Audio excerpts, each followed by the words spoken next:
Good evening, everybody.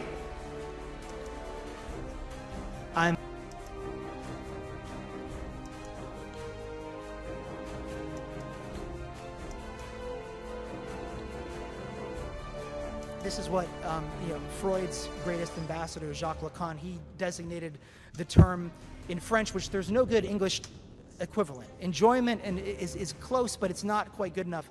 The term jouissance, which is an enjoyment, as Freud would have put it, that is beyond the pleasure principle.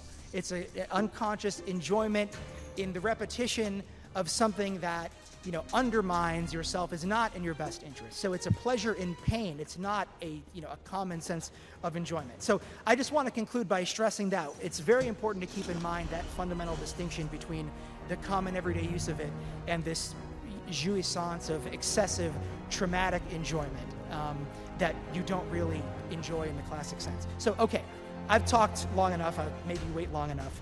So I'm just going to stop and ask you to please join me in welcoming back to Seton Hall my good friend, the one and only Slavoj Žižek.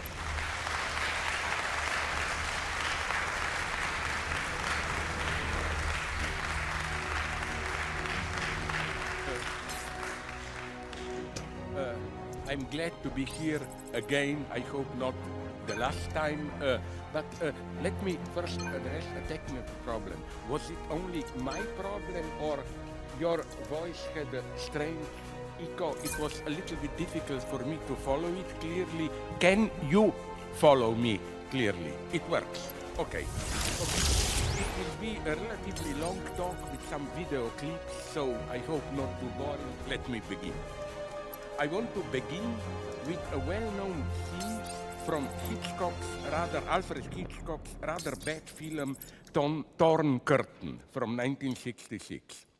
The only outstanding scene in the film is that of the murder of Gromek, Staatssicherheit, German secret police officer, who suspects that Armstrong, played by Paul Newman, the movie's hero, did not sincerely defect to the east. So Gromek follows Armstrong to a lone farm where Armstrong went to make preparations to return to the west. Gromek realizes that Armstrong is a double agent, and as he is calling the police, a tortuous struggle begins that ends with Gromek being brutally slain by Armstrong. The by far best scene in the movie, which, as Hitchcock put it, shows how difficult it is to kill a man. Gromek's head is pushed into a gas oven where he slowly suffocates, desperately waving his hands. Can we have the first? It's 4 minutes long, but you will see what I will draw from that scene.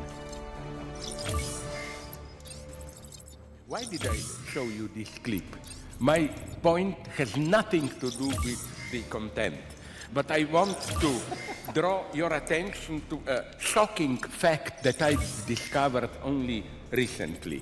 Gromek, the bad guy, is played by Wolfgang Keeling, who was at that time a well-known West German movie and TV star.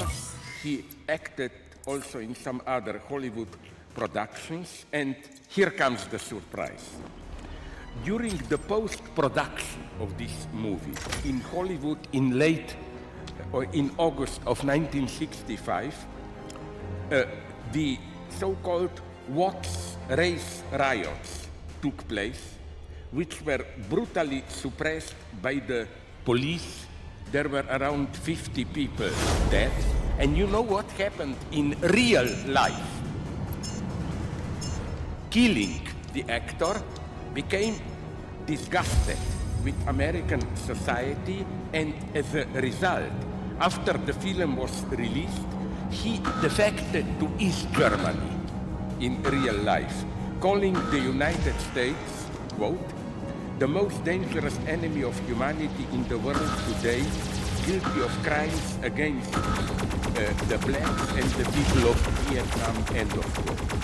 The irony of his case is supreme. The production of a movie about a fake defection to the East, to communist East Germany, led to an actual defection to East Germany. A truly dialectical approach to the Cold War, I think, has to give space also to such peculiarities which disturb the simple opposition of democracy and totalitarianism. Today's killings, not to kill, but Wolfgang killings are precisely people like Assange or Snowden, who, although he didn't want to, found years ago, you remember, the only safe place to stay in Russia. He is well aware that the reasons have nothing to do with Russia's love of freedom, but these are paradoxes that we witness today. And such an approach is needed, again, especially today, when our disorientation is generalized. Events we should be ashamed of occur everywhere. But should we be ashamed? How does shame function today? In his two revelations on shame, the Austrian philosopher Robert Faller convincingly refutes two common notions about shame as opposed to guilt. The idea that shame comes from outside in contrast to guilt, which is your inner feeling, and that shame comes from my failure, from being not good enough.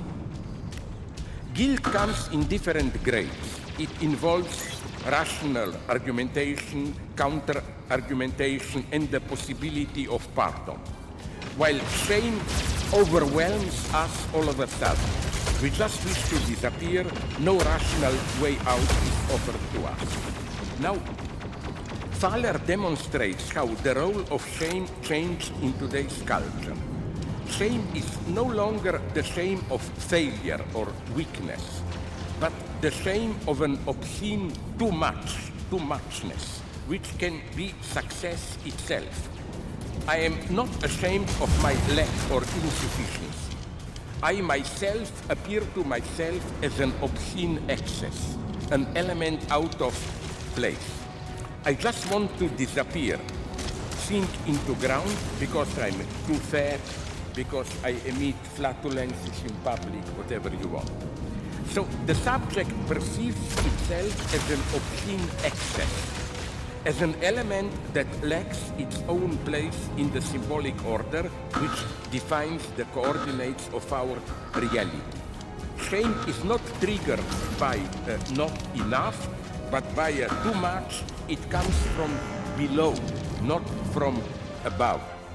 This is also why the weird agency of what Faller called innocent observer is an agent of pure appearance, and the duty of our ego is to maintain the appearances, to prevent that the innocent observer will notice them. What do I mean by this?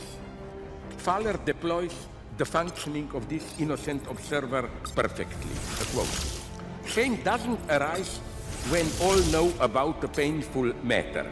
Shame bursts out only when an as if we don't know breaks down. When the attempt to maintain a public secret fails, shame arises in everybody who is present. End of quote. This means that shame is not simply external. I can feel ashamed also when I am alone. What we call manners or tact means that we learn to pretend that the big other didn't notice the disturbing element. This role of the innocent observer, the guardian of appearances, also accounts for the strange fact that I can feel shame for others who should be ashamed of themselves. When the innocent observer registers the excess, we all feel equally ashamed, since it became obvious that we all knew the reality and just discreetly ignored it. Again, let me further clarify this. Let's say that somebody in a close social circle, like behind a large table, does something socially inappropriate, like emit a loud flatulence. The proper thing to do is not to smile at him kindly with the message, okay, you did it, no problem.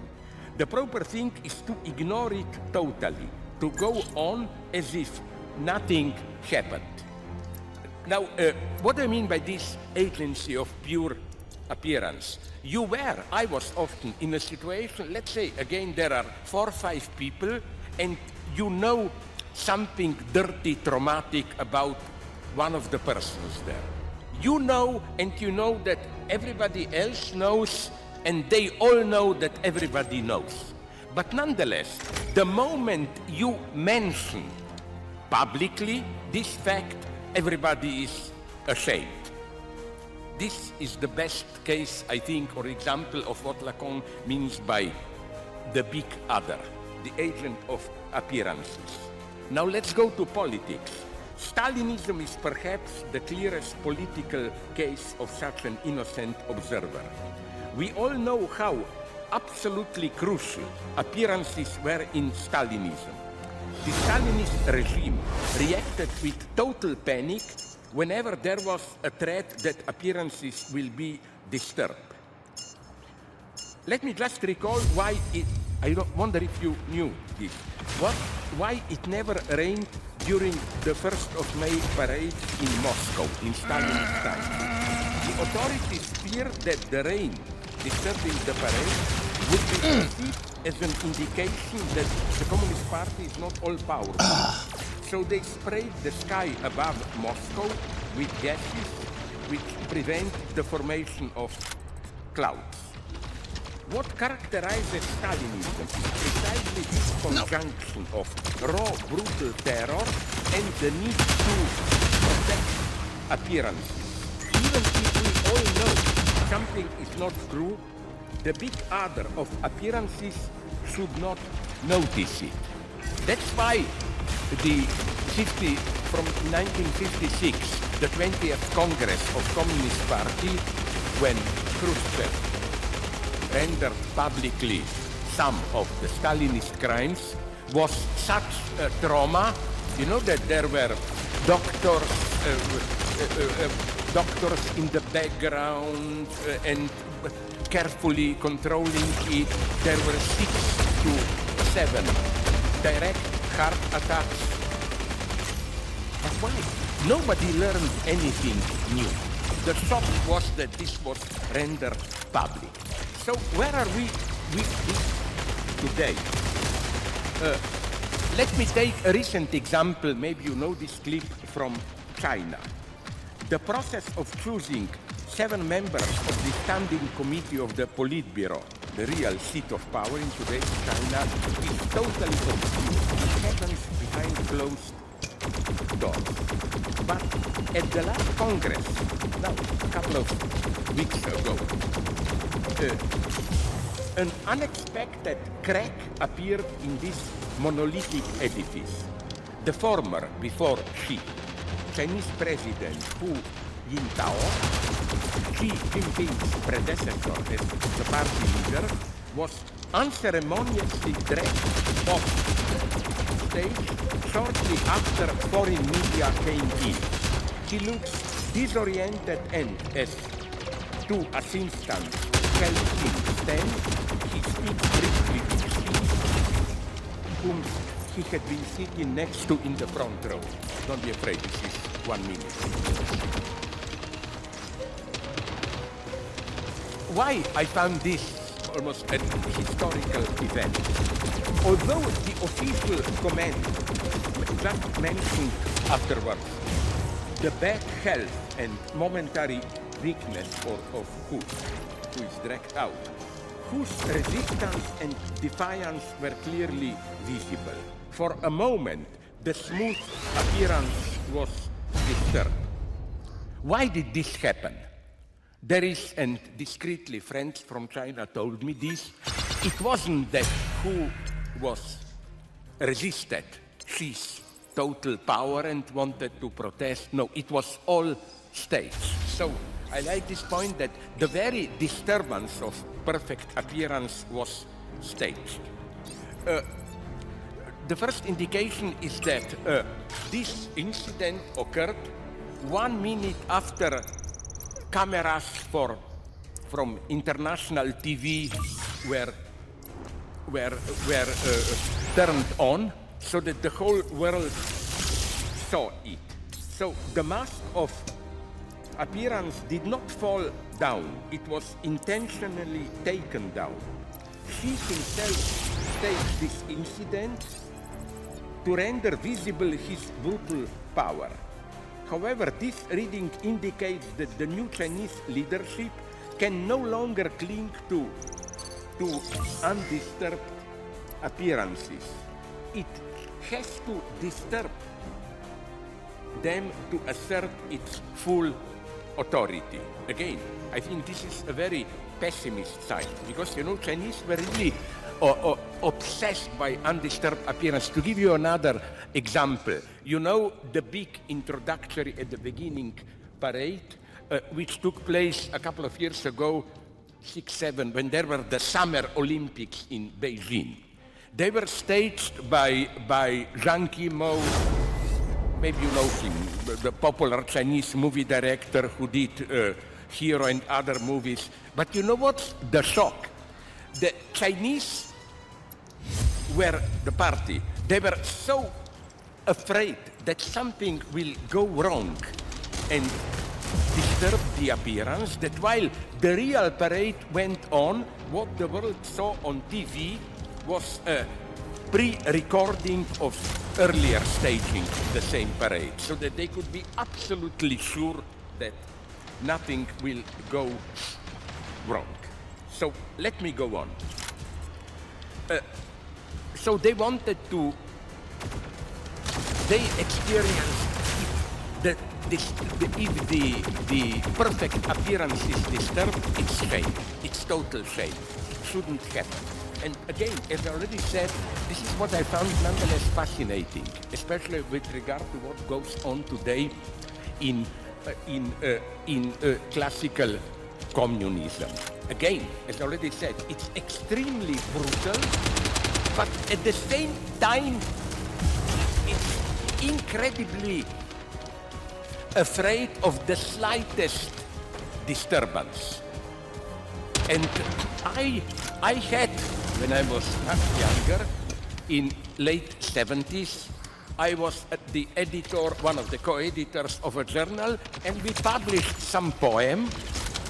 We thought nothing special, but then some lines, it was possible to read them as a veiled critique of the Communist Party. And there was a special meeting of the Central Committee. There was a panic in the party.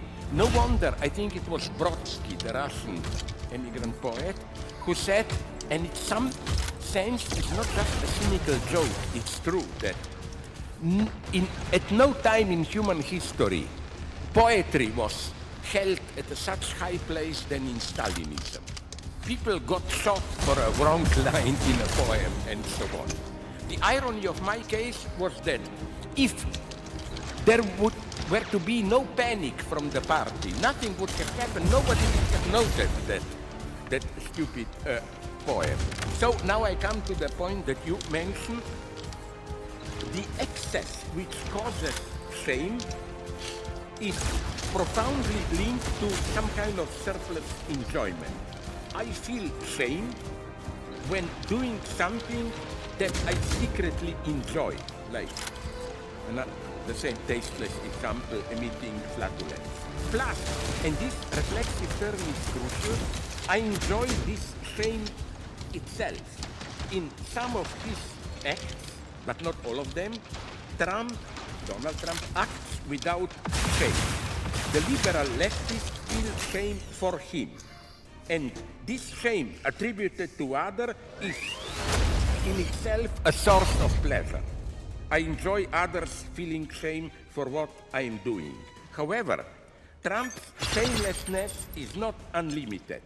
Say, he would never shamelessly claim he is bisexual or gay. In his eyes, those whom he dismisses as non-patriotic should be ashamed of themselves. But in contrast to the liberal left, Trump would not feel himself ashamed on behalf of what the left is doing. And what about today's woke left?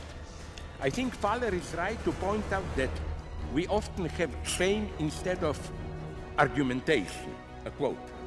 Instead of a rebellious, enlightening left, ready to debate every question with its enemy, since it feels assured about its better arguments, now a fussing pseudo-left appears with fierce argumentative confrontation and wants to close the mouth, especially to its own people.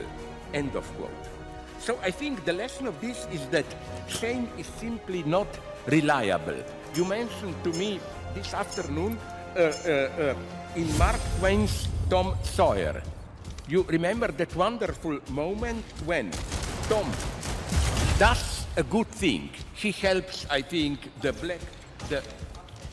sorry? Huck Finn does this, yes. I was always on Huck Finn's side, he's bad, yeah?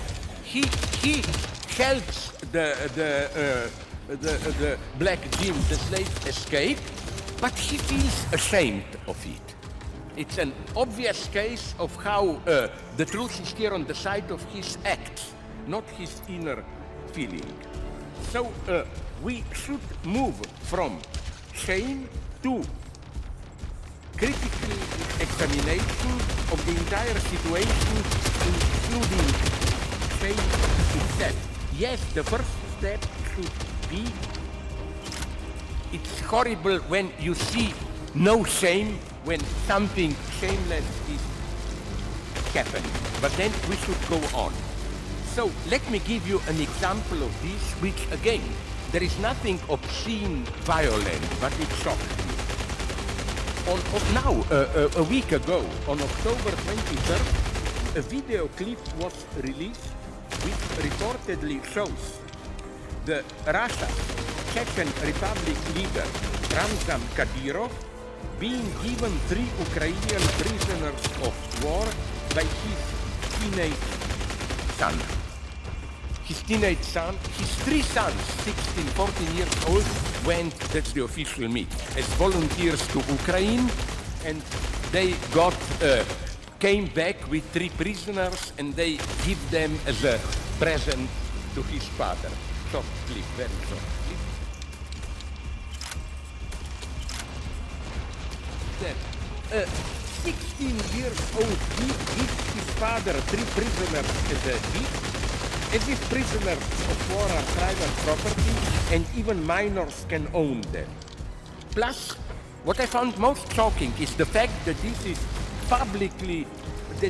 recorded and publicly displayed. I mean, question is how can something like this happen? It's utter obscenity. But what about the Western woke left? Now comes trigger warning. You will probably not agree. with what I will say. Towards the end of October this year, Gonville and Caius College in Cambridge, not here, Massachusetts, England, was hosting a talk by Helen Joyce, known for her view that men and women are being redefined by trans activists, with laws and policies reshaped to privilege self-identified gender identity over biological sex. Joyce unambiguously supports trans rights. What she rejects is gender identity ideology. The idea that people should count as men or women according to how they feel and what they declare, instead of their biology. Now, students at this college have launched protests with the college's LGBT plus representatives demanding that Joyce's appearance be cancelled because they are unanimously disgusted by the platforming of such views.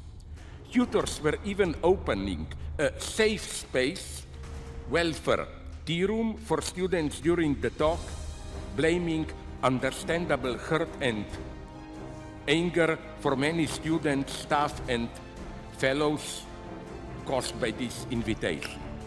The college's master joined them, saying that while freedom of speech is a fundamental principle, on some issues which affect our community, we cannot stay neutral. Now, first, my theoretical position here. I disagree with both poles in this conflict because I think the opposition between biology and what I feel and declaring what I feel is not exhaustive.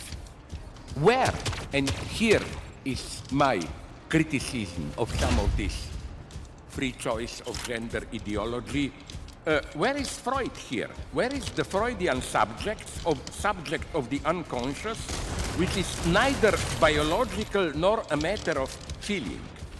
We become sexual subjects when our biological features get mediated by complex symbolic structures which work at a different level than our feelings.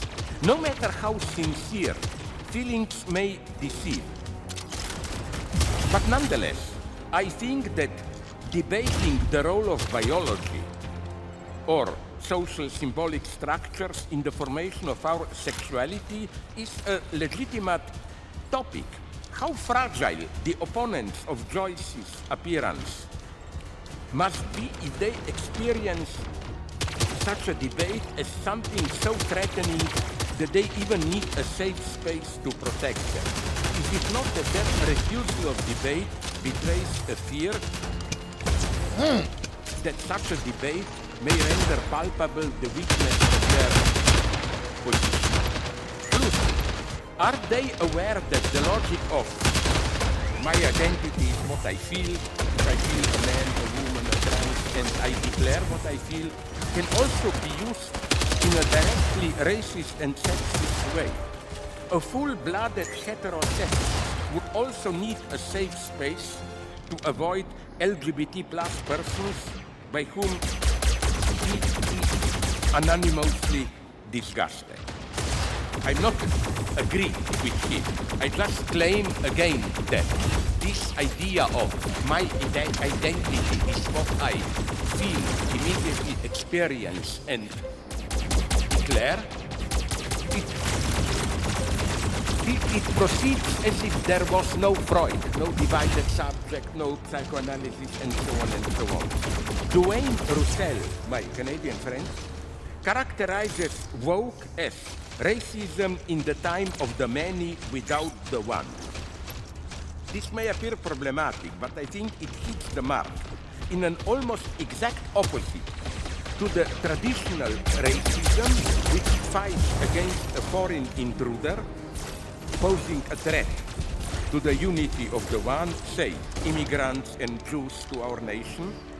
Woke reacts to those who are suspected not to truly abandon old forms of the one, patriots, proponents of patriarchal values, and so on. With all its declared opposition to the new forms of barbarism, the woke left fully participates in it, promoting and practicing a flat discourse without irony.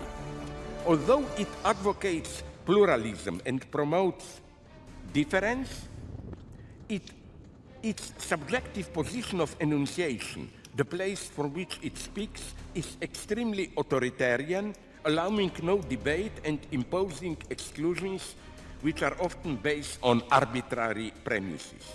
In all this mess, we should always bear in mind that the woke stance and cancel culture are de facto limited to the narrow world of academia and up to a point some intellectual professions like journalists, while society at large moves in the opposite direction. Cancel culture, with its implicit paranoia, is a desperate but also inefficient attempt to compensate for the actual troubles and tragedies of the LGBT plus individuals, the violence and exclusion to which they are permanently submitted. I'm well aware of this. But I think that precisely cancel culture is a retreat into a cultural fortress, a pseudo-safe space whose discursive fanaticism leaves intact and even strengthens the resistance of the majority to it. So you got my point. I'm not attacking woke and cancel culture as being too fanatical and so on. I claim precisely that behind this mask of fanaticism, stringency, it's a compromise. It doesn't really change social reality. Now, on the opposite side, the hidden tension of the conservatives who reject the idea that sexual identity is a discursive social construct becomes palpable, where in the panic with which they reject the project of the LGBT plus education, which should present to a child all options of sexual identity. They, conservatives, patriarchal, binary, and so on, they fear that if children are to be educated in this way, they might be influenced to betray their natural sex and choose some unnatural form. This is why recently Russia prohibited all gay and LGBT propaganda. In short, I don't know if it happens also in your country, it happens in my country, all around Europe now, how again, conservatives are horrified by this idea. If you teach young children about LGBT construction of sexual identity, that this may affect them and that they will effectively become gay, trans, and so on. But the paradox is clear here. They don't believe their own idea that sex is natural. If they were to believe it, they wouldn't be so afraid. Again, if one's sexual orientation is so easily changed by education, does this not imply that sexual identity is a social construct? So how to break out of this cycle? We got now comes the most problematic part. We got an unexpected hint from Ukraine, where something happened recently which may appear a step further in our moral decay. But I don't think so. I think it's the opposite. On October 13th, it was revealed that more than 15,000 Ukrainians have planned to organize a mass orgy in case Putin launches a nuclear attack on Ukraine. This is not a joke. I checked it up with my Ukrainian friends. 15,000 individuals have registered for this event, which is being called Orgy at Czechowitsa.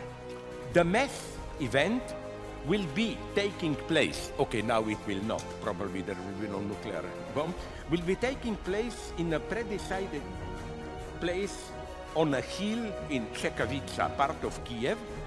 People, it was well organized, people participating have been asked to decorate their hands with stripes denoting their sexual preference. If you want anal sex, you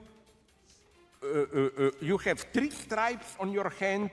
If you are interested in oral sex, you have 4 stripes, and so on. The reaction of participants is those who registers it noteworthy. One woman told a reporter, it's the opposite of despair. Even in the worst case scenario, people will look for something good. This is the mega optimism of Ukrainians. And similar groups popped up.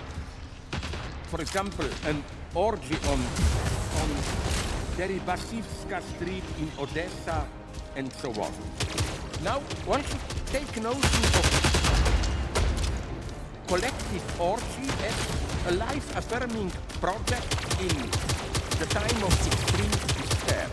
No need here for a deeper pseudo-Freudian analysis of the disintegration of civilized social links in a traumatic time. The truly non-civilized procedure is what Russia is doing, giving its soldiers via Viagra to rape Ukrainian women. UN envoy Pramila Petin reported that rapes and sexual assaults attributed to Moscow's forces were part of Russia's military strategy. That's the true horror for me. How come that Russia is doing it? We have to go a little bit deeper. Simply, the rule is everything is permitted in the struggle called by Putin and his ideologists Satanists. The term regularly used in the Russian media has to be taken seriously.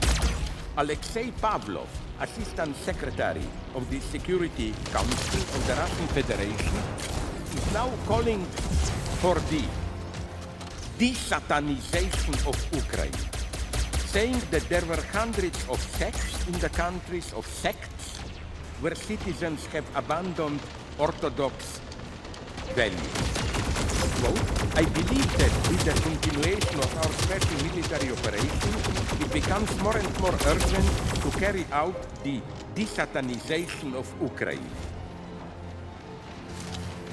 The new regime turned Ukraine from a sovereign state to a totalitarian hyper-sect. Putin echoes the same stance. Quote from Putin. This is a complete denial of humanity, the overthrow of faith and traditional values. Indeed, the suppression of freedom itself has taken on the features of a religion, outright Satanism. End of quote. No wonder that Patriarch Kirill, the head of the Russian Orthodox Church, called Putin a fighter against the Antichrist and chief exorcist. Some people ask how Russia, still a normal state, can ally itself with fundamentalist Iran. But we can see now that, if anything, Russia is more fundamentalist than Iran. Now, I raise my stakes and make us go a step further. What is, I think, even more morbid than Russia's brutality and this open ideology of fighting Satanism, you know that now the goal, again, this is now official discourse in Russia. It's no longer denazify Ukraine, but de-satanize it. What is even more morbid for me are some leftist peaceniks working for peace, who claim that now it's the time to send a big European delegation to Russia to inquire and negotiate about the terms of peace. My comment: I hope you all know the well-known joke evoked by Freud on the borrowed kettle. First, let's say I borrow a kettle from you. I return it to you broken. And then you said, what, broken? And my defense is, first, I never borrowed a kettle from you. Second, I return it to you unbroken. Third, the kettle was already broken when I got it from you. Do those who oppose helping Ukraine with arms not fall prey to a similar paradox? Their arguments clearly fall into three categories. First, abstract superego reasoning. Giving arms never stops the war. It's like pouring oil on fire, so it's always immoral and murderous. That's the abstract position. Then you have a more concrete listing of particular arguments. Okay, Russia committed a horrible crime by invading another state, but Ukraine is also not innocent, so we cannot put the blame only on one side, and so on and so on. And third, more and more popular in Europe and in the United States, direct egotism. Why getting involved in a war far away, which will only hurt our interests and living standards? And let me make another argument against pacifism. Yes, of course, my God, I am scared like shit of nuclear war. But at the same time, don't forget that all occupiers are sincerely always for peace. Peace means I want peace in the occupied territory, leave me alone. Germany, when they occupied France in 1940, of course they wanted peace there. Israel on the West Bank. The West Bank is a special case. I oppose terrorist attacks from Gaza or South Lebanon, but on the West Bank, of course, Israel wants peace, because peace means doing our job. Gradual ethnic cleansing of it. The Islamists who are against NATO and sending arms to Ukraine ignore the key fact that it was Western help that allowed Ukraine to resist. Without it, Ukraine would be long occupied. This help led to today's stalemate, which may be now created conditions for a possible compromise. So in Germany, I admire the stance of the Green Party, which not only advocates for Ukraine, but also proposes the use of the ongoing oil and gas crisis as a unique opportunity to make our industries greener. You see, I like this stance. For most of us, the problem is just, okay, it's traumatic, we should help them, but not too much. How will it disturb our way of life? We are used to live in a comfortable way. Is it not a much better position to say, but why don't we use this situation to make our industries greener for an ecological turn and so on and so on? Did you notice another inconsistency in those who want direct peace, which basically means put pressure on Ukraine to give 1/3 of their land to Russia? They first insisted that Ukraine simply cannot win a war against Russia. Chomsky, Varoufakis, they were all saying this. Let's be realists. Ukraine cannot win. But now, when, at least for a moment, it's not yet over, Ukraine is winning the war, they repeat that it shouldn't be allowed to win or even to gain too much, because this may provoke Putin's ire and he may press the button. Now, what is the truth behind it? Recall how in the first days of the war, Western powers offered Zelensky, Ukrainian president, you remember, just 2-3 days into it, they offered him a special plane to take him out of Kiev, implying that the situation is already lost, so let's get over it fast. This hysterical, precipitous offer made palpable the true desire of the West, a desire which was spoiled by the unexpected Ukrainian resistance. That's for me the truth. I wonder if you would agree with it. And I have many friends that we in the West, all my political friends in Slovenia, in France, I could feel the secret pleasure when, you know, in the first day there were already Russian commandos dropped onto Kiev. They thought, okay, it will be soon over, then we will protest, but it will be over.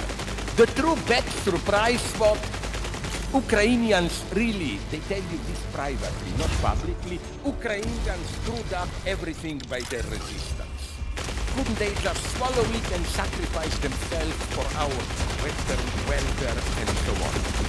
So now our obsession is, let's make peace, but peace in such a way that Russia should be allowed to save face. What does this mean?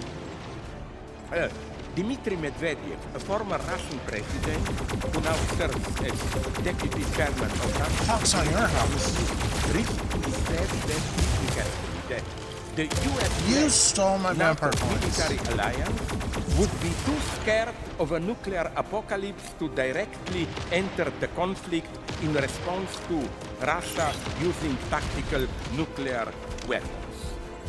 Longer quote.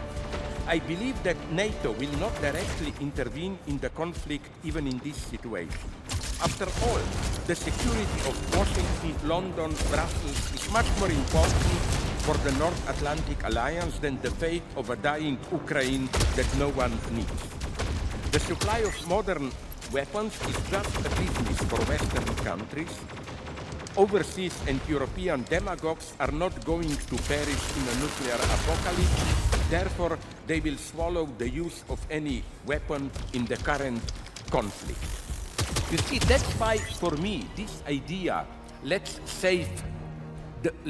allow Putin to save his face, doesn't work.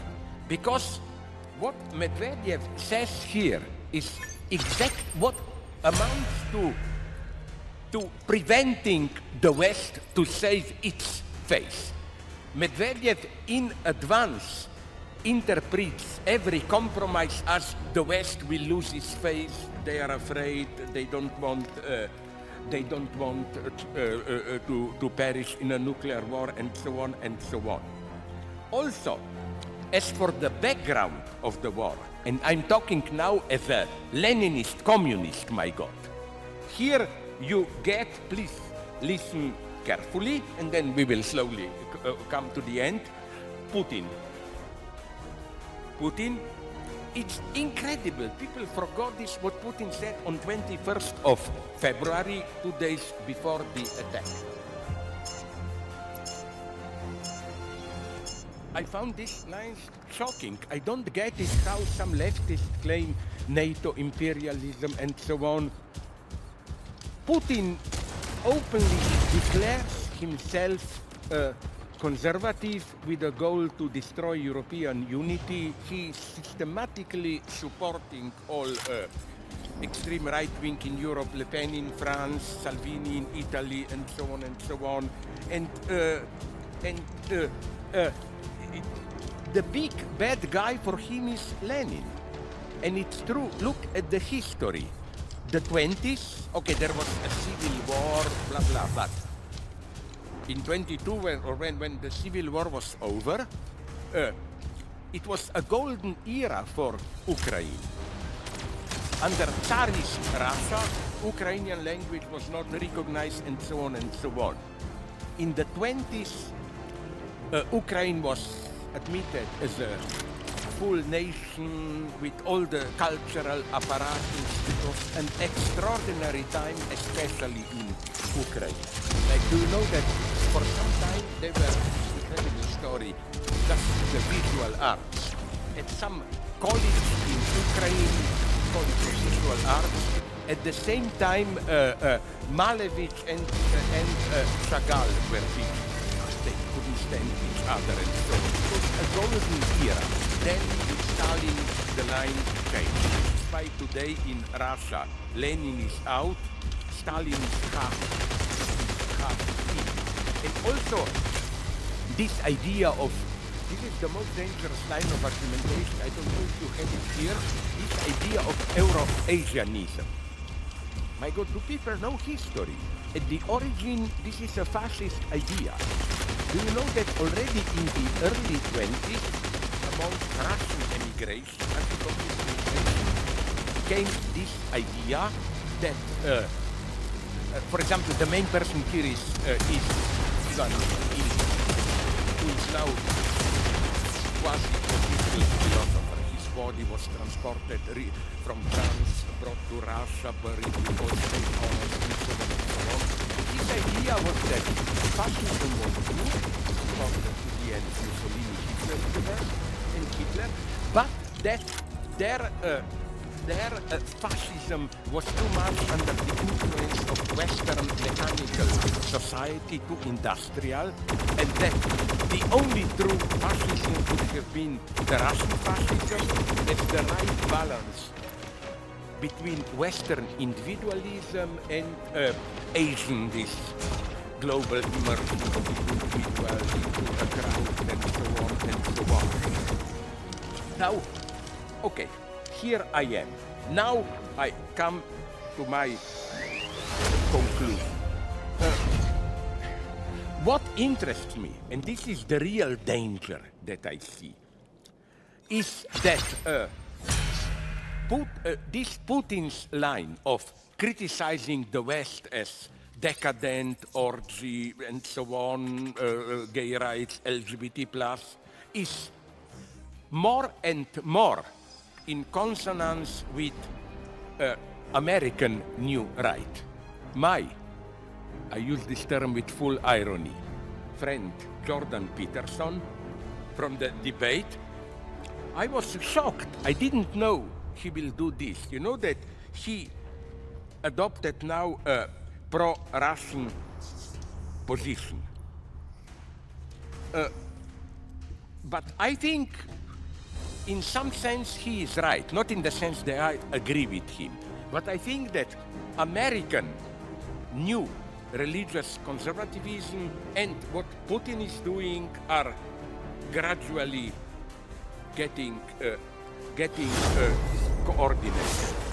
The Republican Party lawmakers who oppose support for Ukraine are getting stronger and stronger. They do not want to send money abroad when it can be used in the US to fortify the southern border and so on and so on.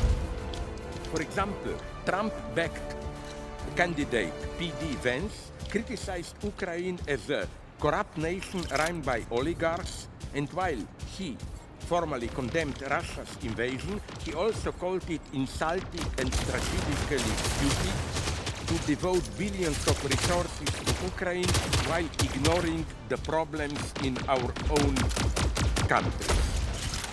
So Russia's attack on Ukraine and the alt-right revolt in the US are two aspects of the same global movement. If the Western Christian revolt and the Russian anti-European states will unite into one, this will be a global socio-political catastrophe of immeasurable amplitude. For the US and Russian neoconservatives, Europe is caught in the vortex of self-destructive degeneration. LGBT+, gay marriage, no clear distinction of sexes. So one cannot but note the obvious immanent inconsistency of the neoconservatives, from the Russian ones to American alt-right. While they pretend to deplore the multicultural hedonism and present themselves as the embodiment of traditional Christian values, their words and acts display extraordinary vulgarity, sexism, and racism. Let me just conclude with one case. You remember, it occurred back in 2012. In an effort to explain his stance on abortion, Representative Todd Akin, the Republican senator from Missouri, provoked ire across the political spectrum by saying that in instances of what he calls legitimate rape, women's bodies somehow block an unwanted pregnancy. Responding to this fury, Akin, how do you pronounce the name? Akin claimed that he has misspoken. He really wanted to say that there are legitimate cases of rape where penetration is really enforced, but that if the victim shows signs of consent, say getting wet and excited, this then is no longer a legitimate case of rape. I think what Akin really wanted to say is precisely what his misspoken formulation said. In some cases, rape is legitimate since the victim showed signs of participation, which means it really wasn't rape. Leaving behind the obvious falsity and vulgarities of Akin's reasoning, I want to draw the parallel with the Russian attack on Ukraine, since the matter of rape was also evoked from the Russian side. At the press conference on February 7th, Putin noted that the Ukrainian government does not like the Minsk agreement and then added, like it or not, it's your duty, my beauty. The saying has well-known sexual connotations. Putin was quoting from Sleeping Beauty in a Coffin, a song by a Soviet-era punk group Red Mold, where you have the lines, Sleeping Beauty in a coffin, I crept up and fucked her, like it or dislike it, sleep my beauty. So there is a clear reference to rape here. There are cases when the rape of a country is legitimate, that is to say, justified. My point is that such male chauvinist obscenities are the not even so hidden truth of the proponents of traditional Christian values. So again, to conclude, we should accept Peterson's basic premise. Russian attack on Ukraine and the alt-right revolt in the US are two aspects of the same global movement. But does this mean that in contrast to him, to Peterson, we should support the opposite side? Here things get complicated. It is true that if the Western Christian revolt and the Russian anti-European stance will unite into one, this will be a global catastrophe. However, we are still dealing with an antagonism internal to global capitalism. What Peterson attacks is the ultimate consequence of global capitalism itself. We all know the most famous line from Marxist Communist Manifesto. The bourgeoisie, wherever it has got the upper hand, has put an end to all feudal, patriarchal, idyllic relations. All that is solid melts into air, all that is holy is profaned, and man is at least compelled to face with sober senses his real conditions of life. End of quote. I think that what is still ignored, this is still ignored by those leftist cultural theorists who focus their critique on patriarchal ideology and practice. Is it not time to start to wonder about the fact that the critique of patriarchy was elevated into the main target at the very historical moment, when patriarchy definitely lost its hegemonic role? What becomes of patriarchal family values when a child can sue his parents for neglect and abuse? When family and parenthood are de jure reduced to temporarily dissolvable contracts between independent individuals. So the culture war raging in the developed West now, in the States, in Europe, is, I think, a false war. A war between two versions of the same global capitalist system. Its unrestrained, pure version which is insistence on infinite dynamics, plasticity, LGBT, reinvent your identity all the time, and its neo-fascist conservative version, which tries to unite capitalist dynamism with more traditional values. The paradox is here double. The Western political correctness is a displacement of the good old class struggle. The liberal elite pretends to protect the threatened racial and sexual minorities in order to obfuscate the basic fact of their privileged economic and power position. And this lie allows the alt-right populists to present themselves as a defense of the real working class against the big corporations and the deep state elites. The paradox is thus that today's populist conservatives are more revolutionary than the politically correct liberals who are not afraid to call for social order and even police oppression when they feel this is needed. Like, we often hear the complaint, where were the police and National Guard on January 6, 2021?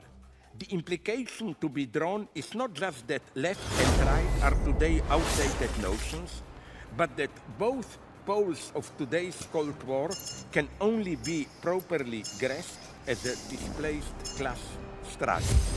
Neither of them really stands for those exploited.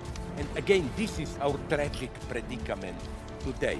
You remember, of course, my eyes were glued to the screen on January 6th of the previous year.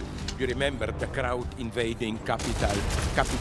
But what shocks me so much is how many of my leftist friends in the United States and in Europe were crying, looking at them. They said, what is going on with the people doing this? It's beautiful to watch it, but the wrong guys are doing it. That's our predicament today. I think I even sometimes listen to Steve Bannon's podcast or whatever. And did you notice how he's doing almost the same thing as Putin? He begins, like, if he has a 1 hour podcast talk, with the first 20 minutes, I almost fully agree. He describes how the big corporations, state, employees, order, blah, blah, blah, all that. Then, of course, things take a strange turn. It's the same I heard from my friends in Moscow, who are like, with one leg in prison already, but with the other leg still running around, that Putin is doing the same. He doesn't have only Dugin and these religious Orthodox maniacs. Putin also mobilized a group of young Marxists who are providing him a more leftist third world line. They provided him with this line, Russia is really defending the world from Western imperialist colonization. We are on the side of all those exploited in the third world, and so on and so on. And I hope you are aware of this situation, how incredibly successful this Russian propaganda is. Not in the West, but in Latin America, in many parts of Asia, Africa, and so on and so on. So I think that maybe this is the crucial dilemma today. Our situation today is the one of crisis of a system itself. What conservatives got right is that this Fukuyama ideal of liberal democratic capitalism is in full crisis. In the sense of, you know what is for me the most ominous case? in England, in France, in United States, you have now protests which are no longer like in some parts of Eastern Europe, protests for true democracy. No, they articulate a doubt in our version of liberal democracy itself. And the tragedy is that there is no way to articulate in organized political way this rage. And with this, I want to conclude. We are back at the beginning of European history. My friend, although a right-winger, he's not stupid, Peter Sloterdijk, wrote a wonderful book, Being and Rage, Sein und Zorn, of course, an ironic paraphrase of Heidegger's Being in Time, where he said, what's at the beginning, at least in our mythic view of the Western culture, it's Homer Iliad. And what is the first line of Iliad? A call to the dead goddess, whatever, to allow him to do a poem on the rage of Achilles, which brought blah blah blah. Today we have even a much more dangerous rage, this dissatisfaction, and what's really tragic is that the left is losing it. I think that, I agree here with the guy whom I criticized briefly, Varoufakis. I think that capitalism is changing already into something different. And either we will invent, I don't like to use the word communism, it's too crazy, but a really new social order to deal with the ongoing problems, or a new form of fascism, of neo-feudalism, let's call it, will take over. So, you know, what I would be really, my nightmare is, and Trump is already sending signals and so on, even Bolsonaro is more friendly towards Putin and so on. This pact between European and wherever, new populist conservatives and Russia and so on. That's the danger. And I don't think we are taking seriously this danger because we too much still believe in liberal democracy. I appreciate liberal democracy. It's a wonderful thing, but today it's a crisis because the only way to confront all the problems we have today is to make a step beyond. And that's the reason of my pessimism. You know why? To conclude, I don't, you know, in good old Marxist, all liberal times, we still could rely on historical faith necessity, like this Marxist faith of history is moving towards progress and so on. No, now we have to act against history. Historical tendency is towards a catastrophe. What will happen, I don't know. But I prefer to be a pessimist in order to awaken us. Sorry.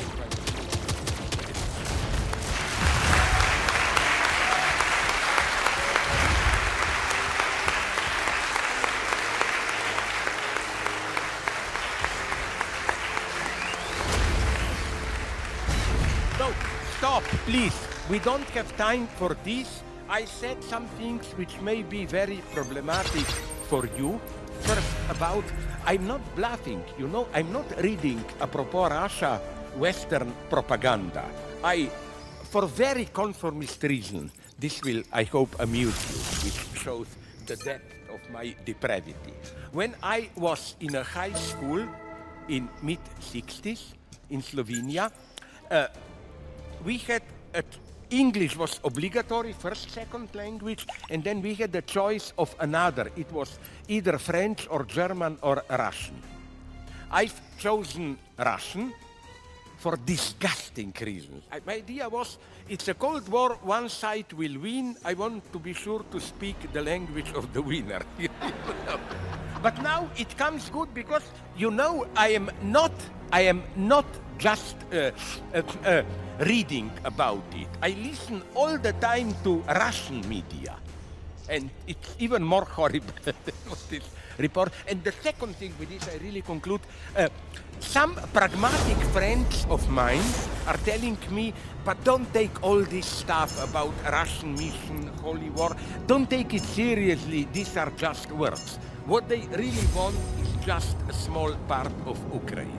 No, words, if we have something to learn, is that words are never only words. Take the case, I'm not comparing, nonetheless, Putin with Hitler, but take the case of Germany. Do you know that when Hitler took power in 1933, this was the predominant attitude, unfortunately, among the Jews there. He just needs this rhetoric to take power once he will establish, make a deal with him. No, words matter. So I don't believe in this. Putin is just saying this, and his ideologies in reality. No, wars are never simply pragmatic. You always, how should I put it, get caught into your own words. So please counter-attack. I would like to hear your counter-opinion. Or I hope I made my position clear about LGBT plus and so on, all that. I totally support them. In my country, I also here and there fight for them, with them, and so on. I'm just saying that the ideology, which not always, but sometimes accompanies LGBT plus, this simple reliance of the choice of our sex, our free decision, and then this game of plasticity, you know, in the sense of, oh, that's the true freedom. Today I'm gay, tomorrow I'm hetero, next day I'm bisexual, whatever. This is so discriminatory and humiliating for LGBT people themselves. You know how dramatic, for example, I know an example, there was a movie made on it in Belgium where a boy wanted to become a lady, and it was so traumatic for him, although he had the support from parents, everybody was good and so on. And of course, in some sense, it's a choice. It's not biologically determined. But it's not a simple conscious choice in the sense of, oh, that's how I feel now, and so on and so on. You know that if you are a trans, if you do the operation, you know how painful are these operations. This is traumatic. This means you feel the urge to do it, which means, of course, it's your choice. But not a simple choice in the sense, oh my God, look, I like boys, I like girls, I like trans people, let's play all of them. You are ready to stake your survival on it. So that's what I'm pleading here for. It's not biology, but it's also not this superficial, how I feel, I declare, and so on and so on. Do you know that, yes, LGBT plus people are free, but they are maybe the most free people among us, and they pay the price for it. You know that here I accept this paradox of true freedom is not this superficial freedom of choice, like let's go to a patisserie, should be cheesecake or chocolate cake or strawberry cake. True freedom is experienced usually even as necessity. Like imagine LGBT plus boy, at least biologic looks, no. He experiences deep his identity as either third one or woman or whatever, something third, and in some sense he has no choice. But again, this is true freedom. It's like love. I always like this example. Love has to be free. I cannot order you to fall in love. But isn't it that love, it's freedom? experience as the utter necessity. Like, when you are truly in love, you cannot say, this person whom I love, it's too difficult, confused, let me choose another object. No, you cannot go out. Love is your fate.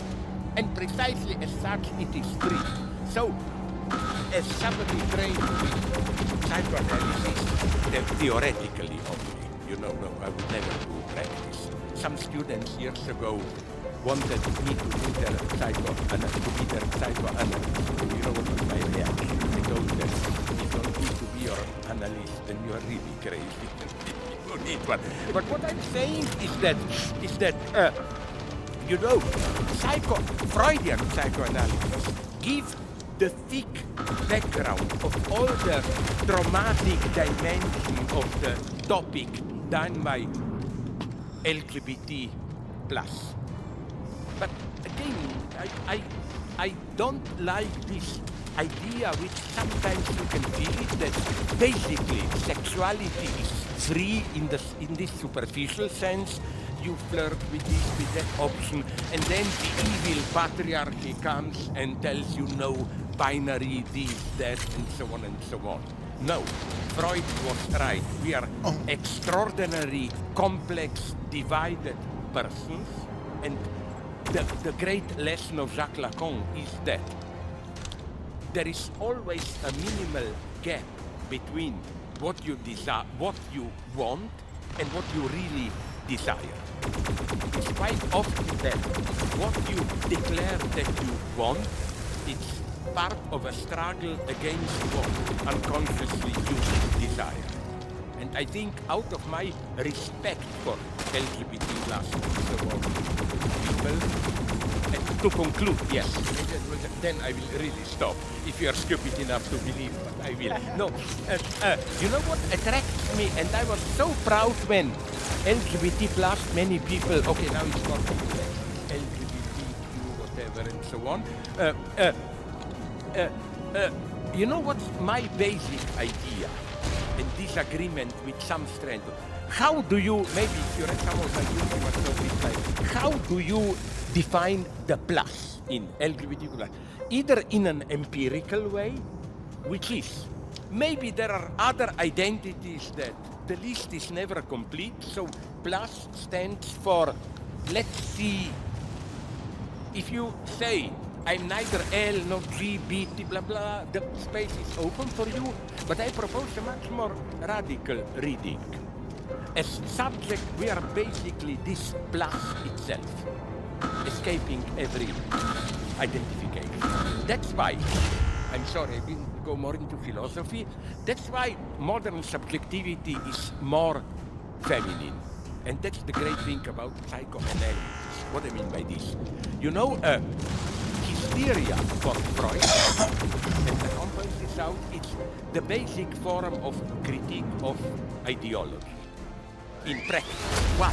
Because Lacan points out in a wonderful way, the basic mechanism of ideology is ideological symbolic identification. The existing order tells you, gives you a space of what you are. You are a man, a professor, or whatever. But the original hysterical question is, why am I what you are saying that I am? The doubt into your symbolic identity provided by society. That's this is why, in contrast to those who think that the Cartesian cogito, this pure modern subject, is masculine, no, it's feminine, and we don't have time to go into this, but this is a wonderful topic.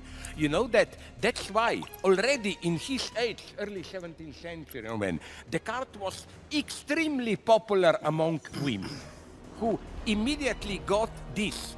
Cogito, aha, it's not men, there is a space for us.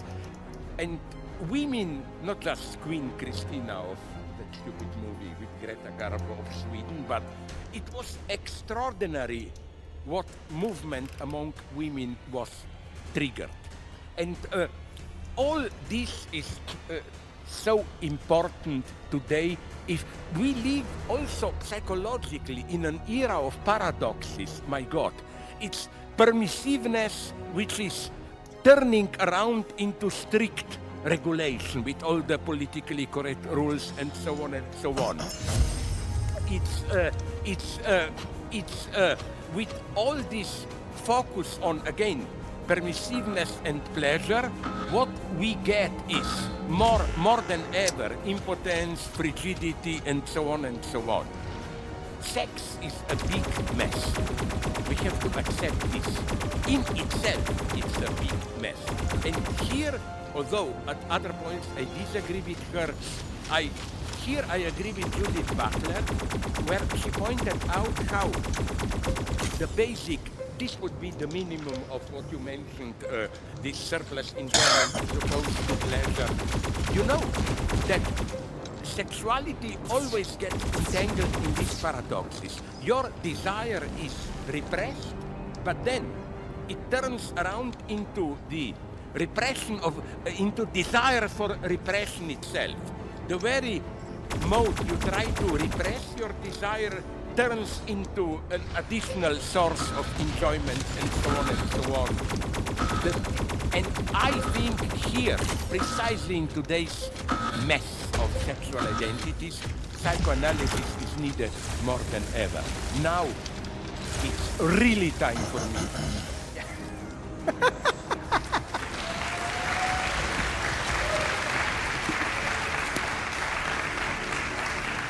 This is my favorite. It's Diet Coke with cherry taste, because this cherry, this is a nice example of this rigid designator. It's, you recognize Listen, that it's totally chemical. I don't see any link between how real cherries taste, and that's why I like it. It's, Okay, okay. Thank you, Slav. Please. We have some time still for. we've got time. I mean, we have to be done by 9 because we're both guesting on Steve Bannon's podcast. That's a joke. Yeah, we have 20, 25 minutes for question and answer. There are microphones up front, or why don't we use this center one? So if you have a question, why don't we line up at the microphone and. Yeah, but didn't you tell me there are more microphones? There's one over there too, but let's, in the interest of getting it. Okay. Yeah. Wait, so. Yeah. Okay. Okay. Is the mic working? Testing. 1, 2, 3. Can you hear me? Okay. Please. So I guess I noticed, although I'm often proclaimed anti-feminist, but it makes me very sad. I don't live. Is there any woman in the line? No, you know why I'm saying this seriously? Because, for example, I'm very good friend with many black people, and we have this type of wonderful relationship where I don't dare to give you examples. All the time we exchange dirty, racist innuendos, jokes, and so on. And we love each other for that, you know. And so once I was to a black friend of mine, I was tired, I was just polite, and he was in a panic. He told me, "Are you mad at me or what? Where are your dirty jokes?" So what I'm saying is that nonetheless, a proof that I am a feminist, it's a purely theoretical one. I am a Hegelian, and in the last 20, 30 years, practically all good books on Hegel are written by women. Rebecca Comey, even Judith Butler's Something About Desire, her first book, very good one, is on Hegel. Yeah. So I'm sorry, I'm again getting lost, please. Does it work? testing. 1, 2, 3. Yeah, but do you in... Testing. 1, 2, 3. Do you hear him? Okay. So I guess my question would be, so for a little context, in say medieval society, you sort of had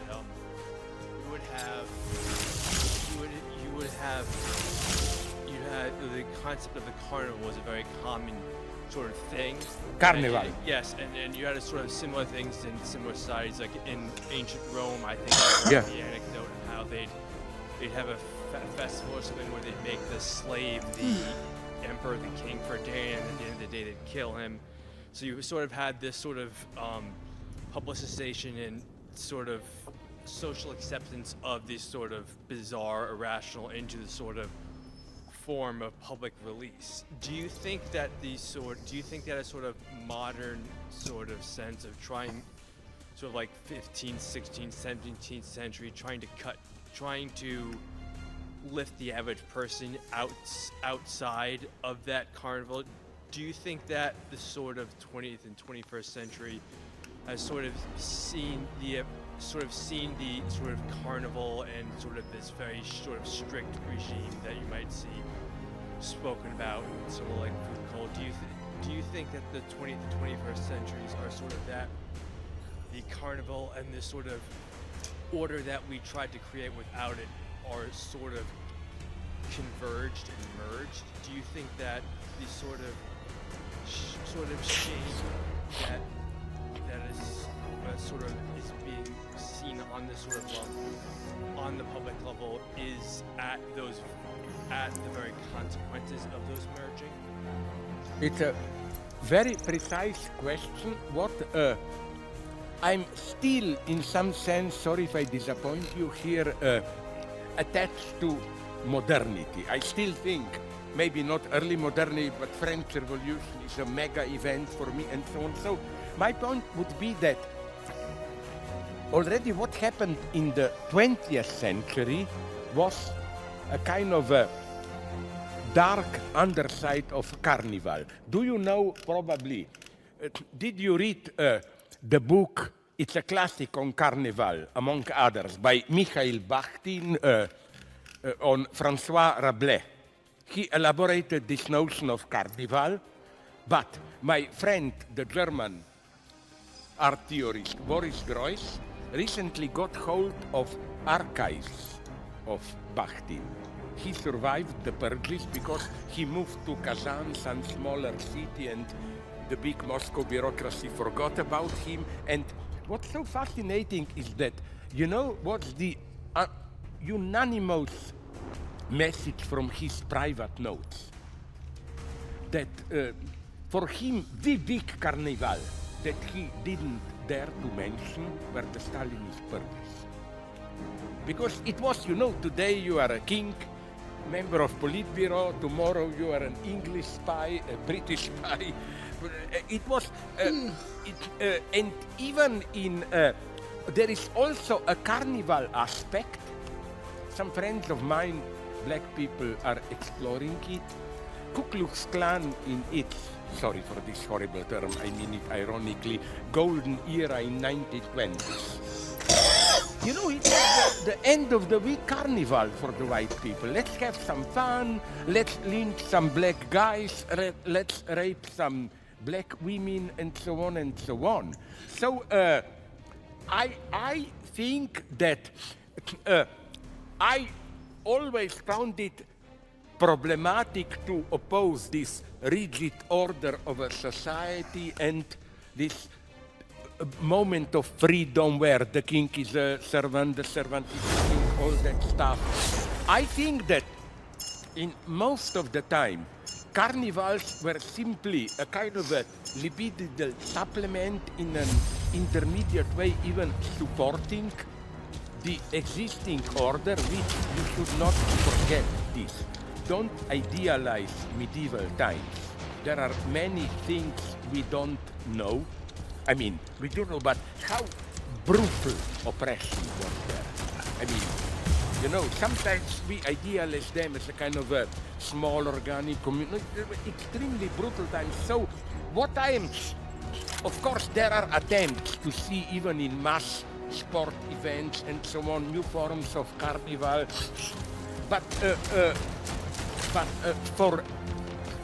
for me, again, the least I would say is that there is also a very dark side to Carnival. For example, in Nazi literature, it's too crazy to say, that's too horrible, that Auschwitz was a carnival. But the way Kristallnacht, in when, 38, when Jews were beaten, some of them lynched and so on, had the clear structure of a carnival. It even, up to a point, as is typical for carnival, ran out of control, and that's the very sad thing. It wasn't that it was planned by Goebbels or whom. It was, but even they were surprised by how it exploded. So again, I'm just saying, don't idealize the carnival. The carnival is for me quite often that part, or another element. It's not the same as carnival, I know, but one of the nicest memories from communism that I have is, I didn't like it, but how, it's not carnival, but the role played there by political jokes against those in power. I always had a suspicion, although some people were arrested, that those in power were fully aware that it has this carnivalesque notion of, if you don't allow people to let their steam off, through telling jokes, then you will have real protests. So, it's not true, but there is a rumor. It's not true, but it's the right insight that secret police department police in Eastern Europe, communist times, had secret department fabricating jokes.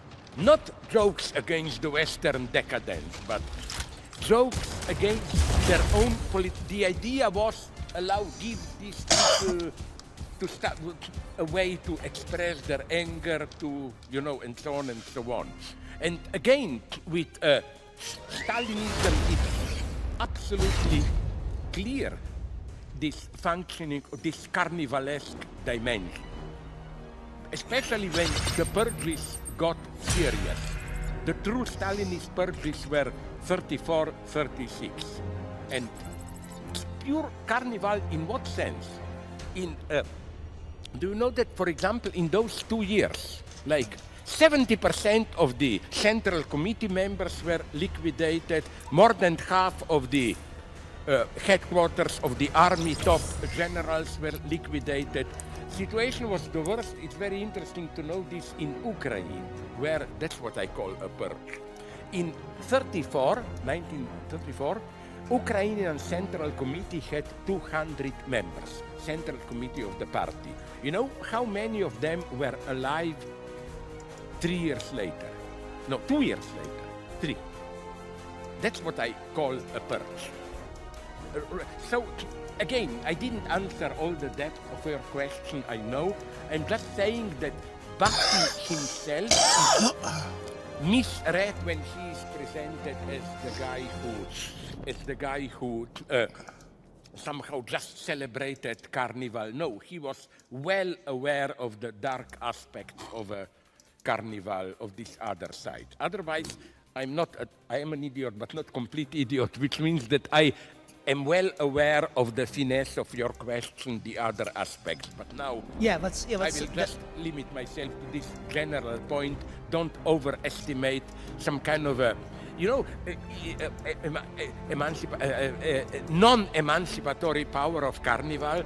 And this is why I'm also not so fascinated. We had, not so much here, but in Europe, this big populist movement, like a couple of years ago in Istanbul. 1 million people protesting against Erdogan, or in Egypt, and so on. I always have a deep mistrust against this big million people there. What interests me is, how to say, after you get drunk, the morning after, no? How this energy unleashed is then translated into a new order. Usually carnivals don't produce a new order. They are just a momentary explosion, and then things return to the old order. And that's what I don't like. I think that the really difficult thing is not to organize 1 million people shouting there, no, but to make a change felt when things return to normal, to establish a new normal. That's why years ago, you remember the movie, how is that? My God. The movie about... V for Vendetta? Sorry? V for Vendetta? Yes. My big point, I repeated it many times in my books, is I would kill my mother, sold her into slavery, to see Bad Taste, I'm sorry, Vendetta Part 2. Did you see the movie? At the end, triumph, people break the police code, they won. Okay, but what happened then? How is the new power structured? That's the big problem today. Okay, let's see if we can get. I'm sorry, I will be much faster. I Yeah. understand. I'm sorry. Thank you, sir. Sorry. I mean, I will have to give you a quicker answer. Sorry. Yeah, please. Howdy. I've got more of sort of a foreign policy question. And so for me, when you were talking about Russia and Ukraine, it didn't feel to me as though you really adequately addressed the consequences of a more confrontational policy against Russia, which, as you know, you said words are not just words, should always be taken seriously, especially in Putin's case. And he has, and his government has brought up nuclear war, mutually assured destruction on many occasions now. And I was just wondering, how in your mind is it considered moral, or could it be considered moral to advocate for a confrontational stance against Russia when the possible consequences of such a stance are so... Please, just repeat the last word. How could it be considered moral to adopt a confrontational stance against Russia when the possible consequences of adopting that stance are so high, i.e. mutually assured destruction?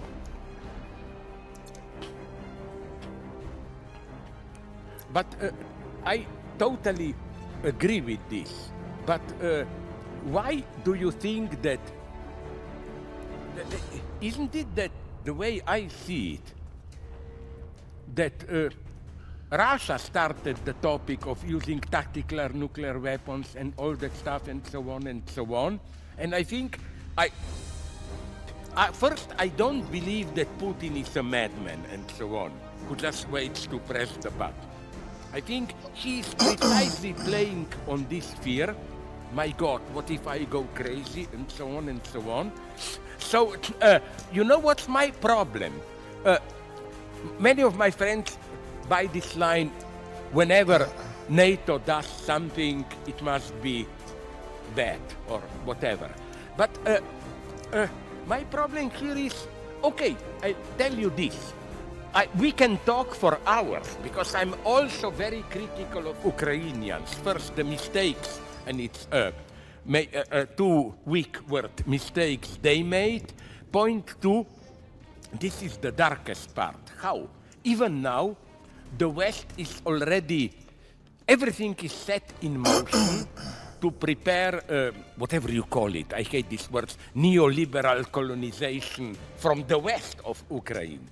Do you know that, according to some sources, 1/3 of West Ukrainian land is already owned by big American agricultural companies and so on? They are putting terrible pressure now already on Ukraine, this open totally to free market, blah, blah, all that. So I'm well aware on this. You know what's the danger I see here? Some of my leftist friends who say, okay, if you attack, if we give arms to Ukraine, it means we support our military industry, blah, blah. I ask them a very simple question. So, what should be our message to Ukrainians? Sometimes what my friends are saying, telling me, sounds like, okay, the attack is horrible, but on behalf of global peace and so on, Ukrainians should suffer a little bit, make a compromise, and so on and so on. You know, who went here to the end, and it costs me his friendship more or less, Yanis Varoufakis. I was shocked when Taliban won in Afghanistan.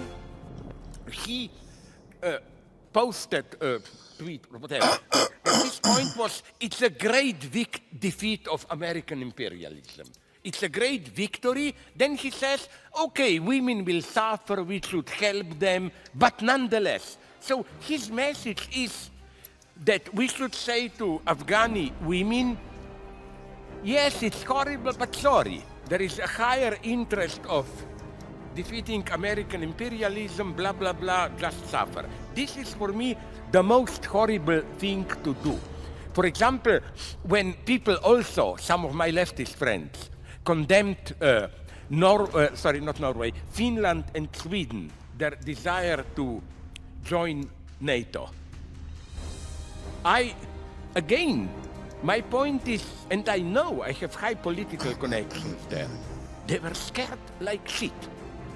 So, what should we tell them? Sorry guys, you are in danger, but you know we don't want to support our military-industrial complex or what. So I think that this should be an ABC of progressive politics. Never elevate your cause into a big cause for which then you demand subordinated group to sacrifice their interests. No, I'm very critical here of Ukrainians. But, okay, I ask you, and sincerely, it's not rhetoric. What should the West have done, Western Europe, when Russia attacked Ukraine?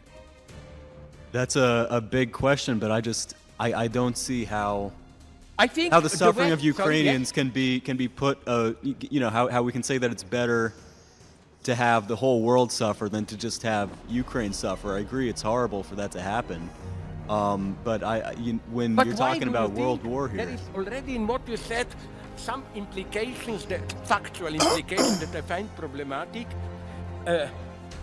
Why do you think it would have stopped in Ukraine? Right, and well, I just like to say also, I'm not talking about what you said with Afghanistan, where it's this conceptual American empire that we're fighting. This is talking about something that could happen to everybody, right? I think that the possibility of nuclear confrontation should be avoided at all costs, and if that means not necessarily giving Russia part of Ukraine, but that means adopting a more peaceable, stance, ready to negotiate, I think that's what has to be done. Why? Okay, I see your point. Of course, we are all afraid of not only of nuclear war, but even larger European war and so on and so on. But the problem for me in Ukraine is nonetheless that I see in what Putin is doing. It's not just Ukraine. He began in where not Chechnya, then it was Georgia, Georgia, and so on. It goes around. He openly says the greatest tragedy of the 20th century was the disintegration of the Soviet Union, and he is openly defining Russian sphere. And I think that first we should clarify what Russia is.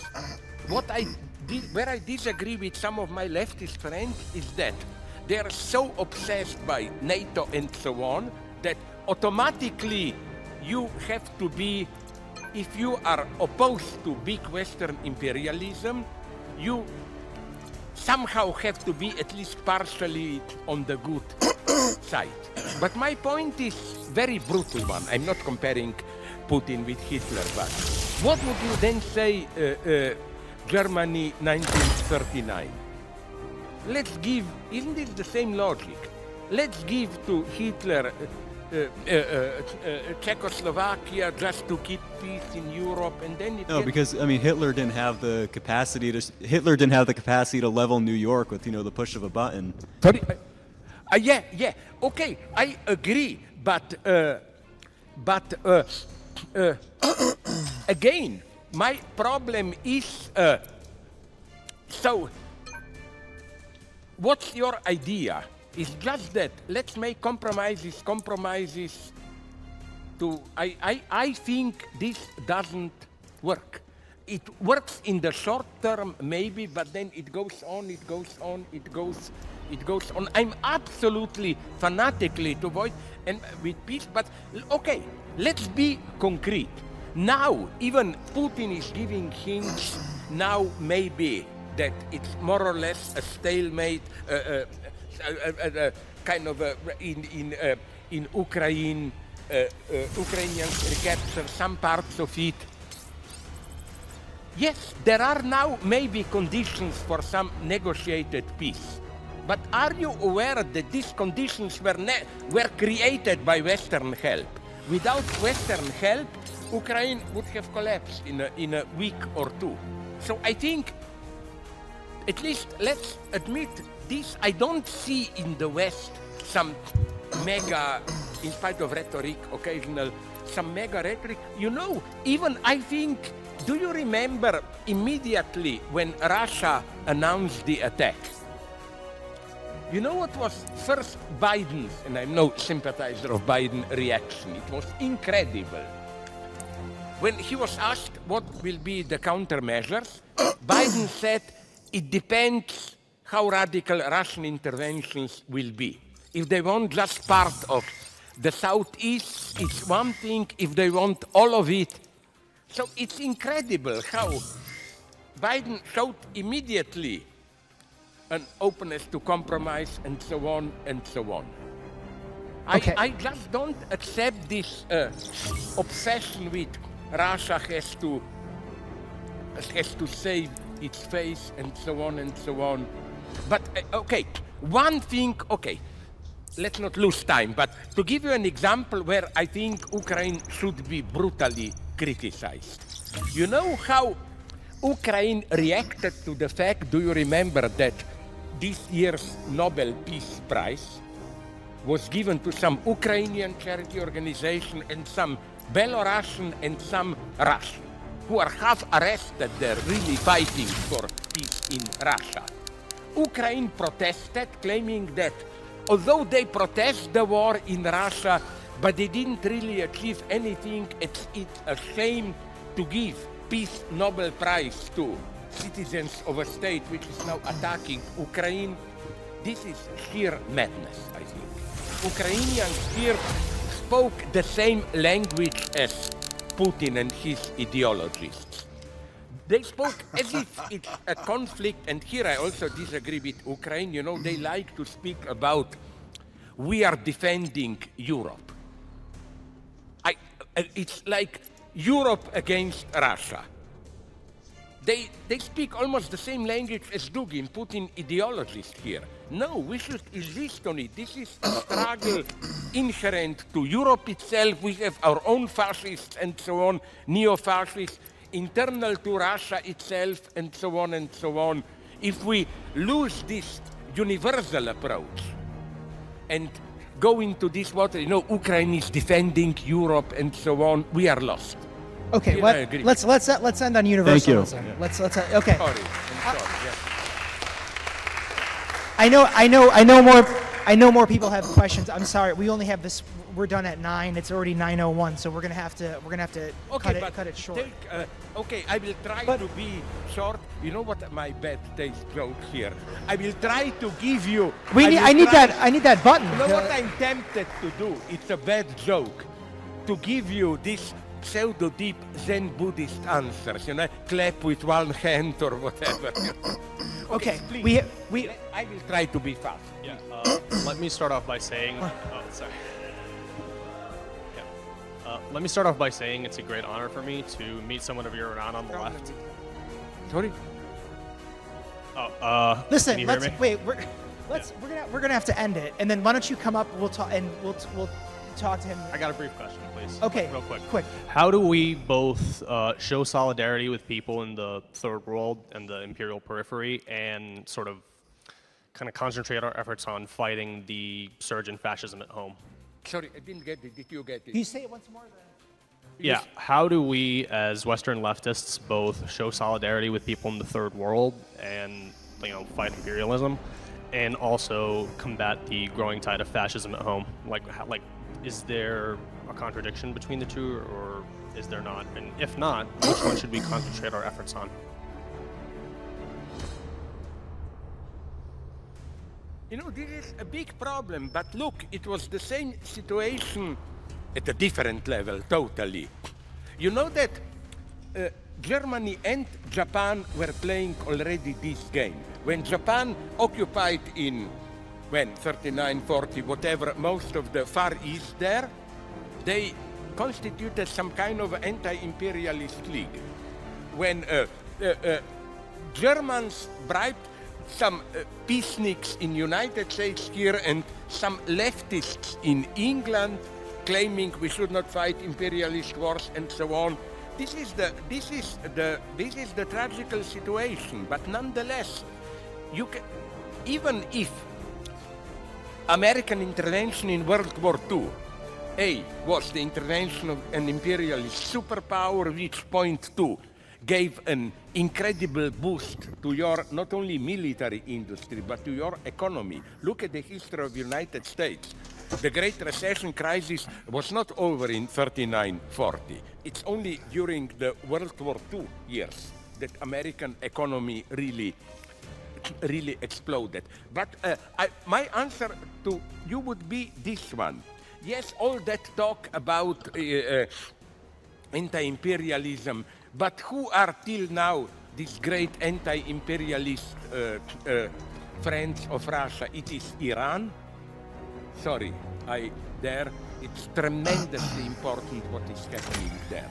It's an incredible thing how women are on the top of an authentic revolution. Something broke in Iran. Russia, it's an incredibly important event. And Russia is on that side. Then North Korea is sending volunteers. Then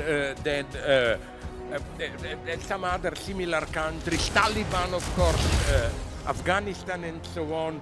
On the other hand, I'm not such a pessimist. If you ask me how to fight imperialism, there are many states, even now, where I'm not a total pessimist, where leftists are in power and are doing a relatively good job. For example, my supreme example, I don't know if you agree, is always, because I have friends there, Linera Morales, Vice President Bolivia. In 10 years of Morales' power, they did a true miracle. The standard of living of ordinary people is much higher. That's why you remember there was a coup d'etat, and then in so-called free elections, although controlled by the army, Morales' forces came back to power. It's extraordinary what is happening now in Latin America. Leftism there is not just those who screw the kebab, like Nicaragua, Venezuela, and Cuba, with all respect for Cuba, but they screwed it up, basically, no? No, it's new countries like, okay, Chile, it's problematic, they lost the referendum for constitution, but it's Colombia, it's Bolivia, okay, we'll see. What I'm saying is that I totally agree with you that the real test for the West is not to miss this moment, to take, how should I put it, getting rid of its own imperialist legacy really effectively. If not, the West will become, maybe survive as an island. So I totally agree with you. I even written a text on it. So, Let's end there. We're way over. We have to. Thank you, Slavoj. Thank you, everybody.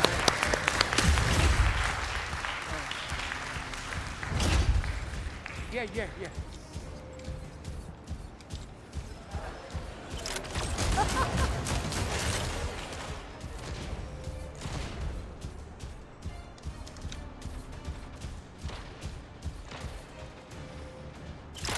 Good evening, everybody. I'm Professor Russell Spriglia from the English department. And looking out into the audience, I see many who were in attendance last time tonight's distinguished speaker, Slavoj Žižek, visited us here at Seton Hall, which was just a little over 4 years ago now, back in October of 2018. So because many of you are already familiar with him, rather than giving the typical academic introduction, listing his many academic positions, his most significant books, the movies he's starred in, et cetera, I'm just going to cut to the chase and simply say that Slavoj Žižek, who is visiting us all the way from Ljubljana, Slovenia tonight, is not only among the most recognized and recognizable academics in the world today, but also among the most important and most indispensable. And so we're very fortunate to have him here with us again tonight, and I'd like to begin by thanking him, first of all, for coming back to see us at Seton Hall. This event is co-sponsored by the Provost's Office, the Dean's Office of the College of Arts and Sciences, and the Department of English. So I'd like to take this opportunity to also thank Provost Katja Passerini, Associate Provost and my colleague in English, Jonathan Farina, Dean of the College of Arts and Sciences, Jarita Frierson, Assistant Dean of Finance and Administration, Sheila Riley, and last but certainly not least, my department chair, Angela Weissel. All of these people were instrumental in helping to make sure that this event came through. I'd also like to thank Michael Riccardelli, Olivia Layson, Eva Rose Meninho, Michael Supios, and Christopher Petruzzi, all of whom helped either to promote this event or to make sure that we were able to properly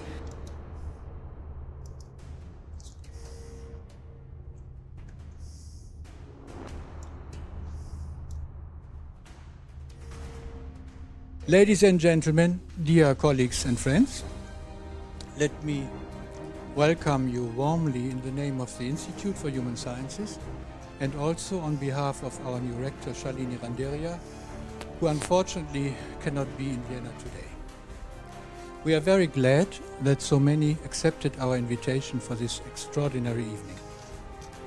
My part is to introduce my colleague Sławomir Sierakowski, who then will introduce this evening's speaker, Slavoj Žižek. Let me express my thanks to both of you for being with us tonight.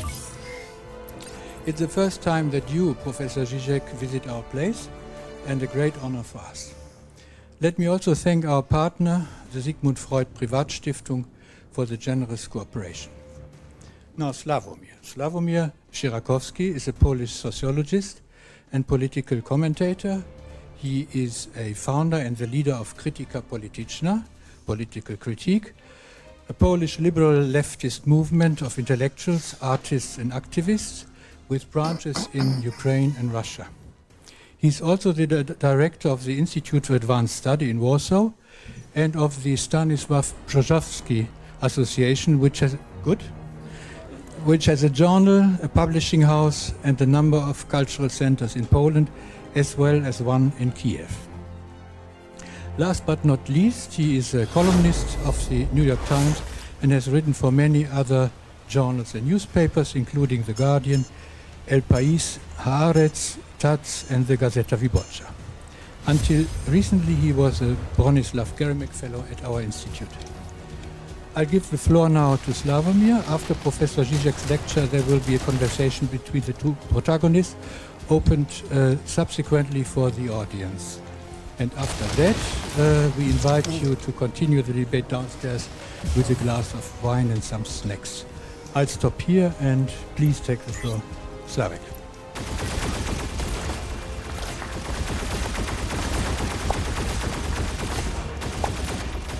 Cloud's job was much more hard than mine, or let me put it this way, more serious than mine, because introducing Slavoj doesn't make sense really, let's face it. For obvious reasons, Slavoj is usually when you introduce someone you refer to the institutions, famous teachers or like rewards, but Slavoj is more famous than any institution that he represented or comes from. And forgetting never, not even one reward. which is probably makes you proud of yourself. Yeah, absolutely. And like you're almost so famous, or even more than Slovenia, I suppose. What is Slovenia? Is it Exactly. Actually, I'm thinking some like province in the south of Europe. like I mean, yeah, but probably capitalism is still more famous than you, which For the time being. of Wait. course. But are you not afraid that one day you will open the newspaper and like see your name in the top 10 capitalist brands ranking, like just behind Coca-Cola and before Microsoft or something? I won't hire. Microsoft. Sorry. I'm an old Stalinist. This is sabotage. Who is trying to. It's Coca-Cola sabotage. Coca-Cola. Yeah, but okay.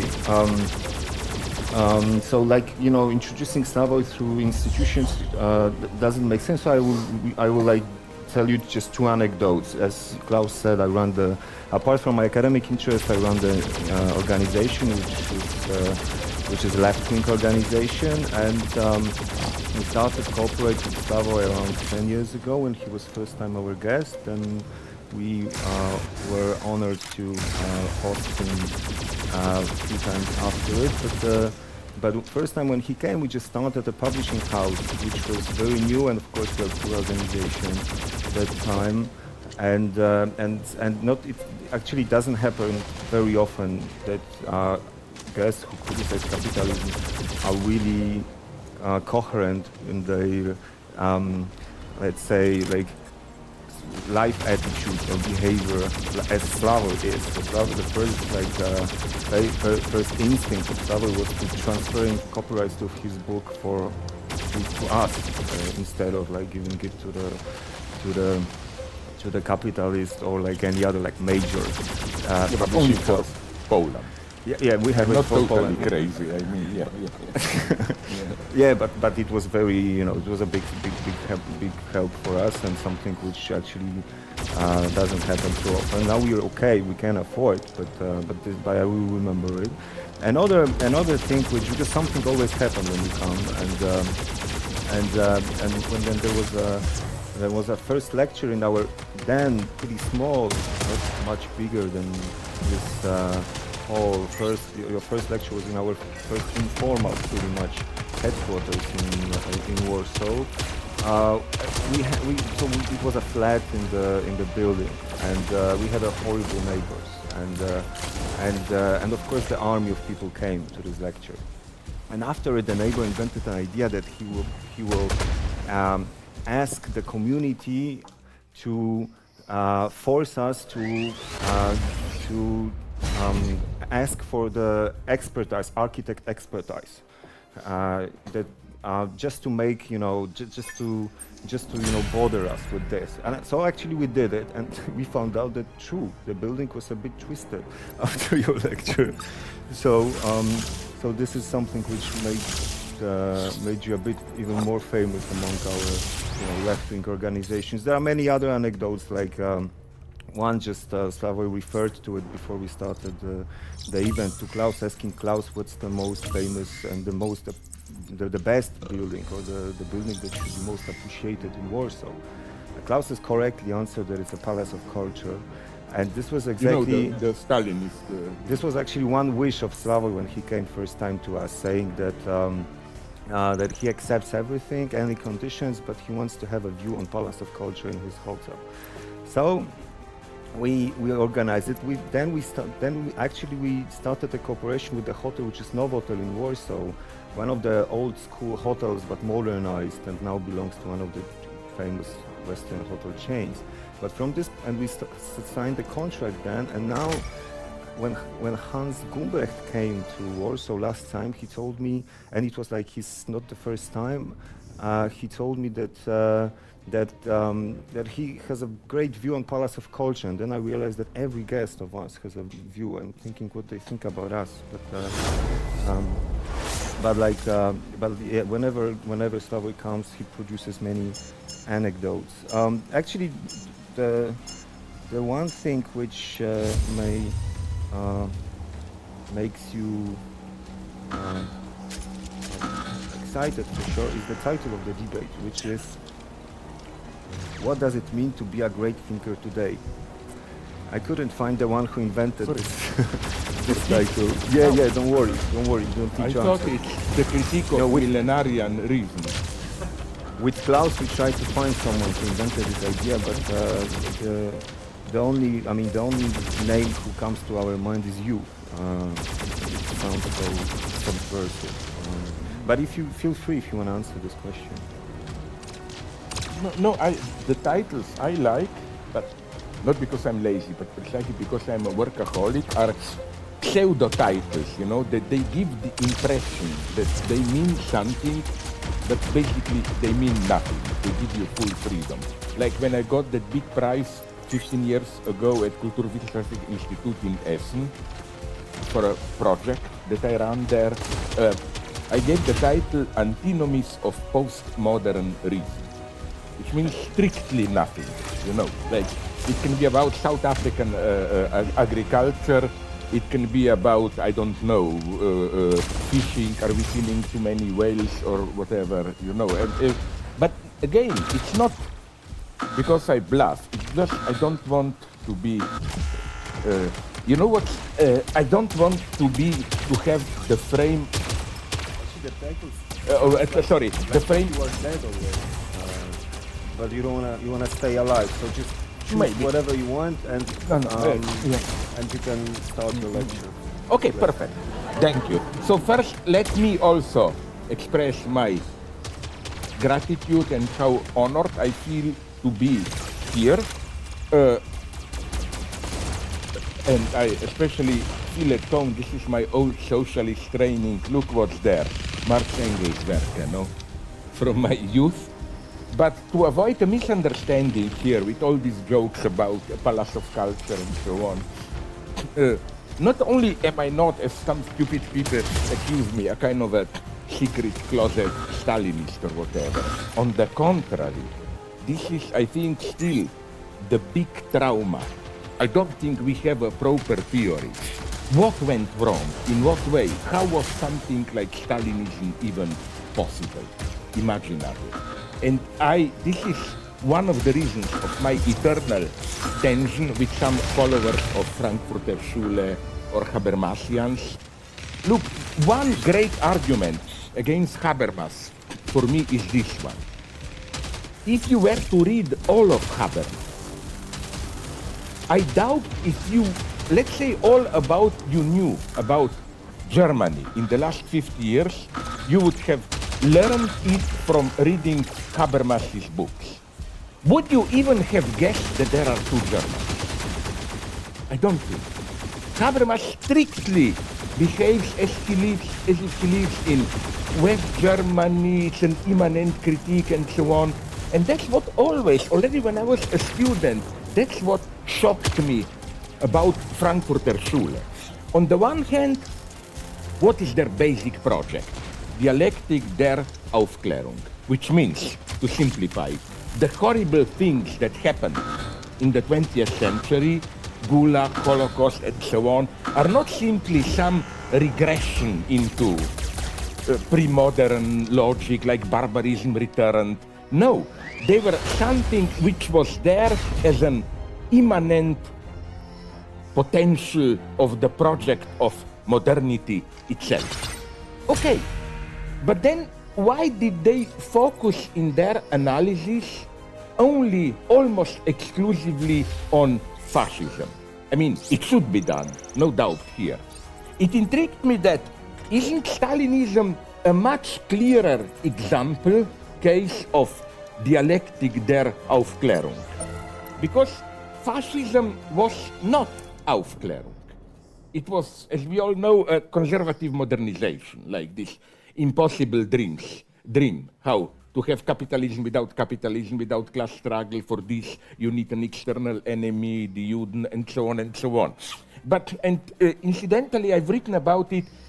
It's so nice in what way you can account for this basic difference, which doesn't make Stalinism any better, between Stalinism and fascism, even at the level of these apparently totally superficial rituals and so on. To give you one example, do you know, I read this in Anne Applebaum's book on Gulag, that even in the harshest times, mid-30s and then till 50, every year on Stalin's birthday, all prisoners in a Gulag camp were gathered and had to sign, each of them, a telegram to Comrade Stalin wishing him all the best and so on and so on. Now, of course, I'm not an idiot. I'm not claiming they really meant it. What I'm claiming is this, and here you can see one aspect of the difference.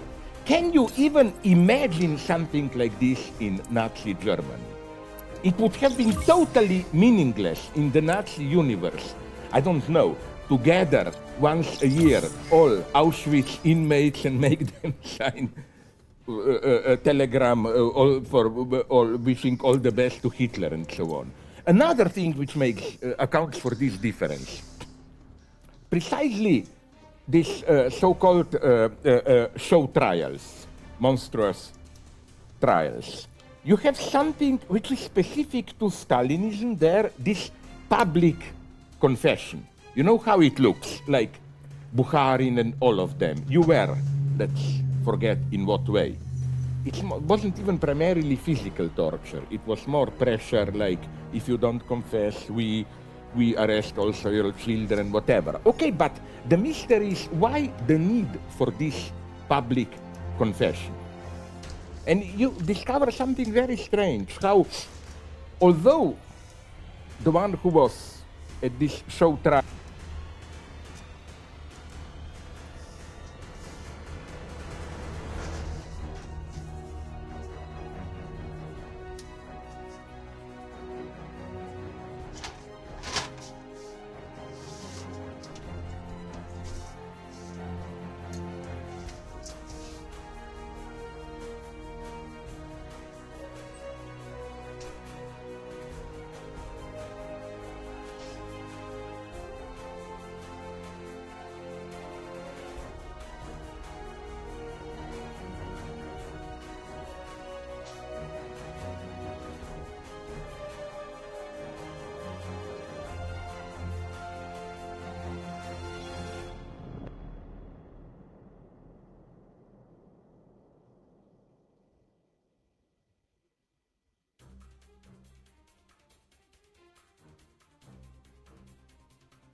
trials, condemned, and so on, and confessed, although he was treated as the lowest of the lowest. You know, it's very interesting to read sacred texts of Stalinism, like a short history of the Communist Party, the sacred text, with regard to expressions they use, like it's piece of shit, vermin, insect, and so on.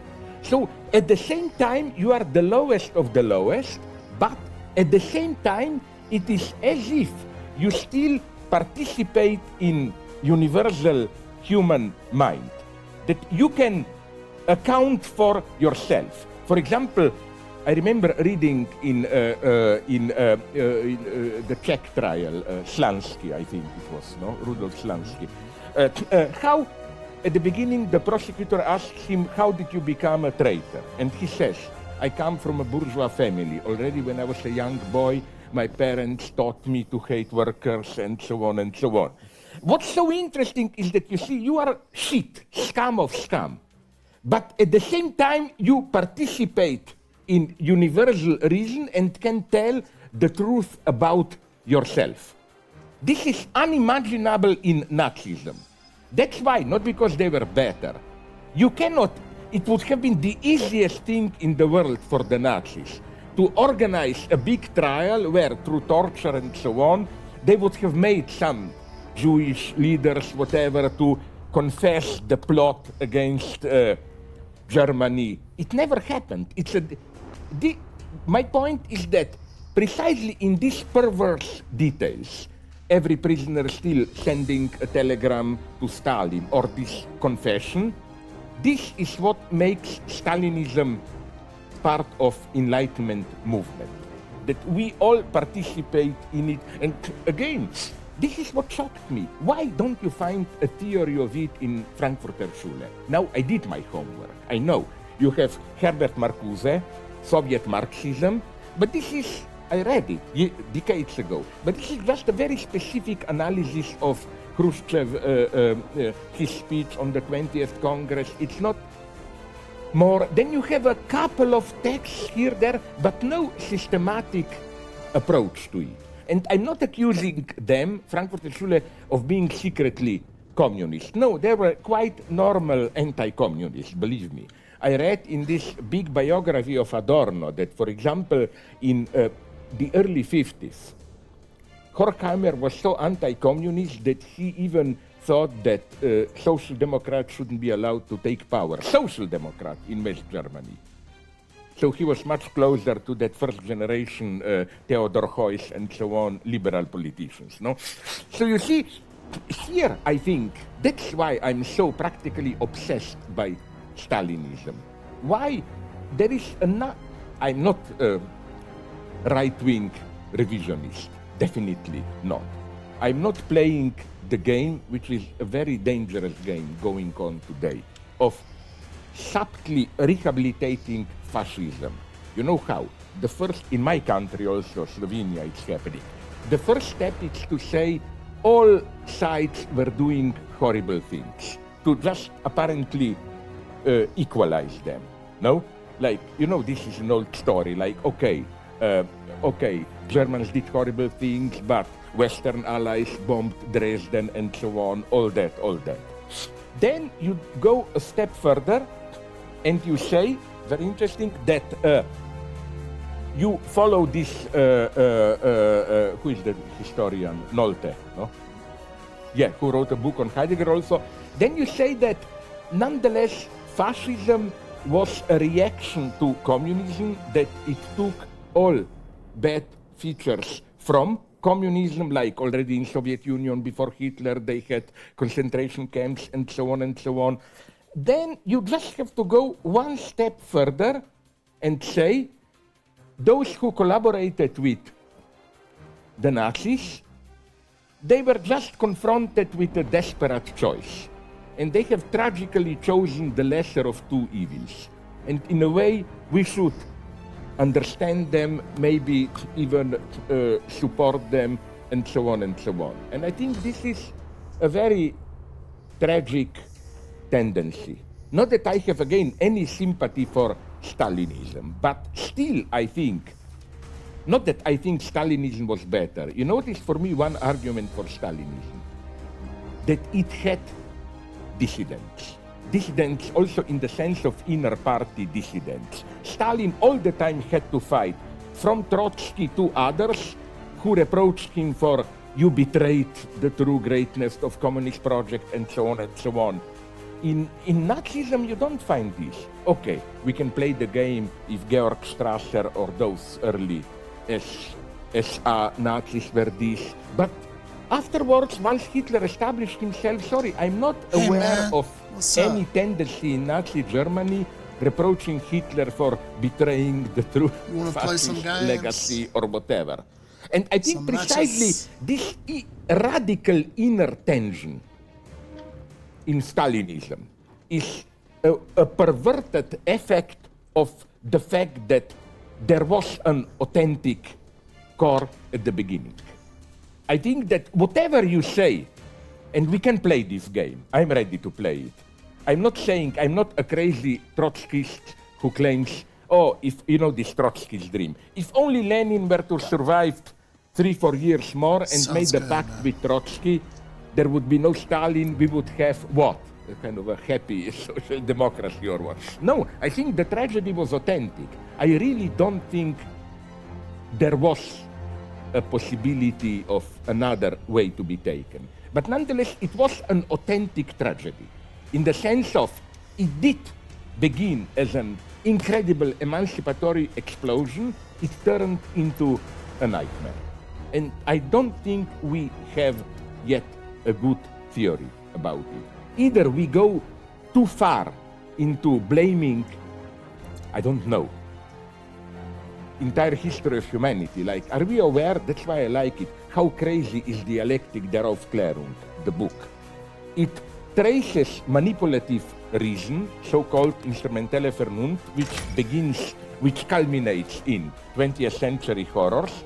It traces it basically to the very beginning of humanity, the first magic thinking, which is already manipulation. So basically the thesis there is that Stalinism, in an ironic sense, is the peak, the climax of the entire history of humanity, you know, in the sense of what began with the first magic, primitive, so-called manipulations, it culminated in Stalinism. So this, for me, doesn't do the work. I don't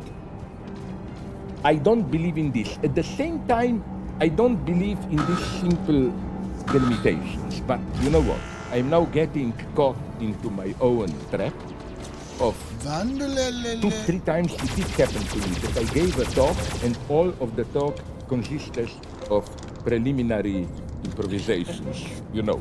But actually, So let me only yeah. only tell you that like two things. One is that actually it was also Stalin himself who was supposed to send letters to himself. Like he was also like differently than Hitler was putting his hands together after his own speeches. Yeah, I remember. This is one of my big jokes, and you can check it empirically if you don't believe me. That Hitler gives a speech, people applaud, he just stands and recognizes himself as the addressee.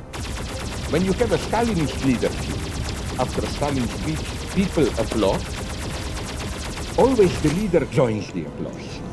It may appear nonsense, like, does he applaud himself? No, because the logic is totally different.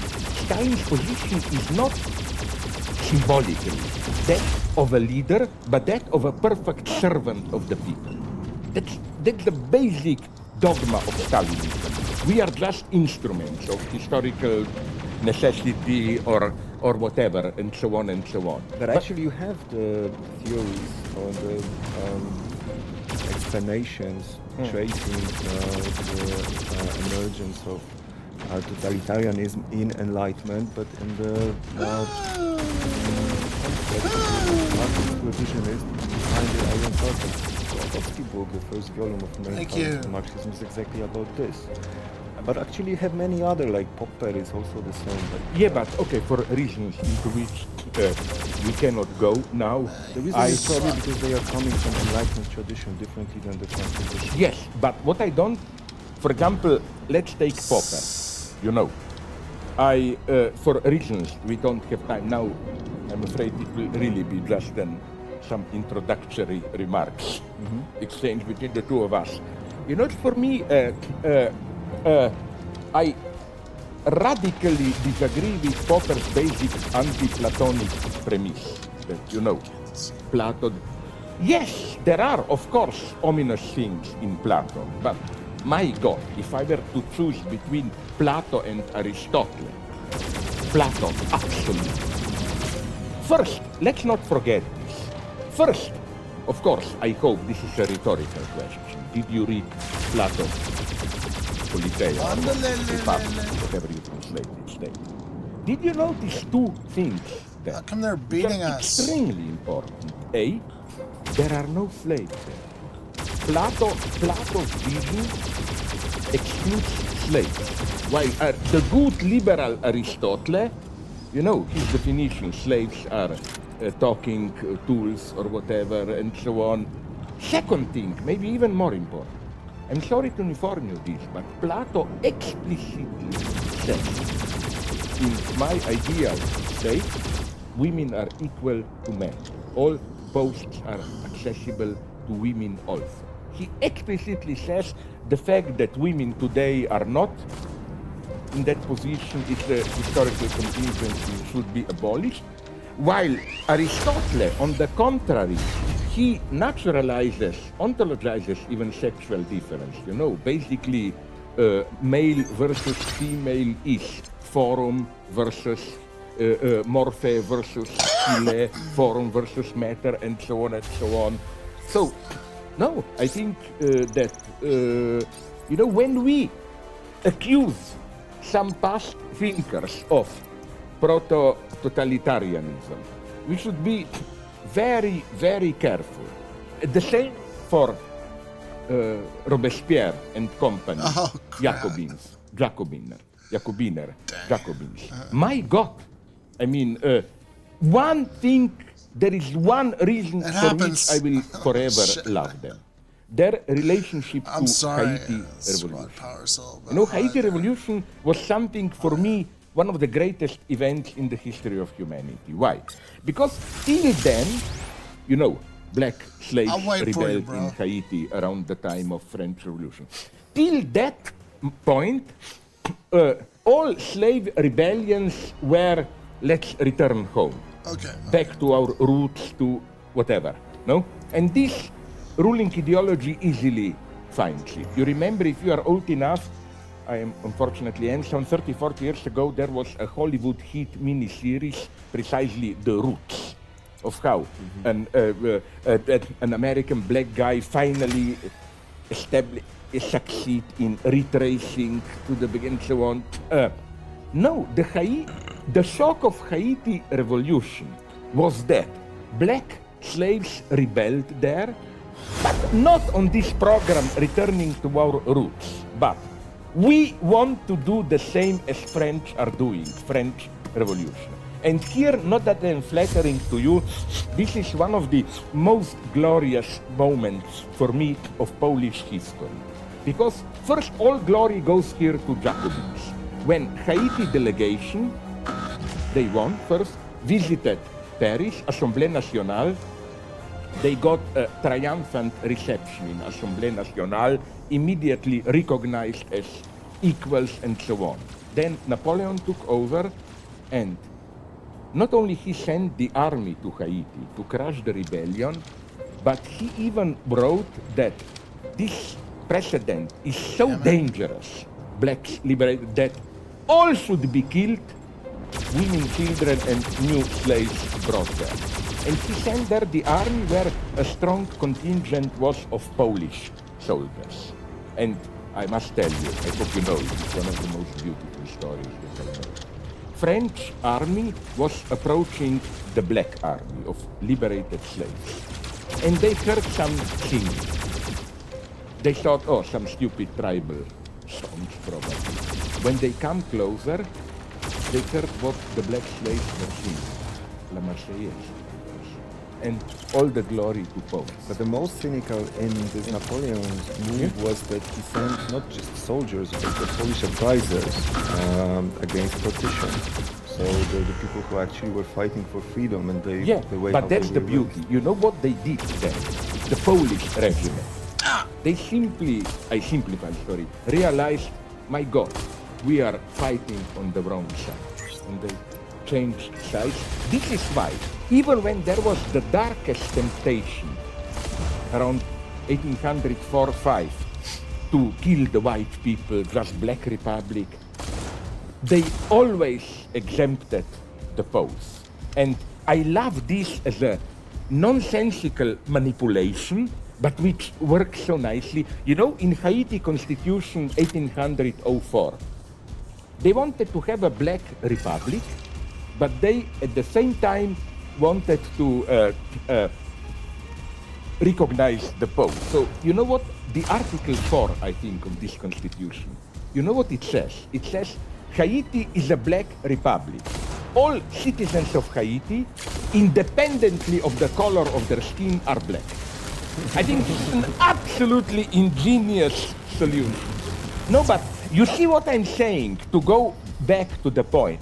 Yes, horrible things did happen in French Revolution. Although, you know, for me it's all a matter of statistics, in the sense of like, read any precise history, and you will see that there were much more liquidations, killings by state before Jacobins and after in the Thermidor.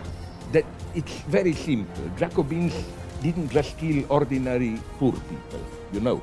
They dared also to kill some notable people, you know. It's like my friend, the Indian writer Arundhati Roy, you know. She wrote to me, you remember 3 years ago, there were some public rapes in India. And we were all protesting, like 5 people raped a girl in a bus.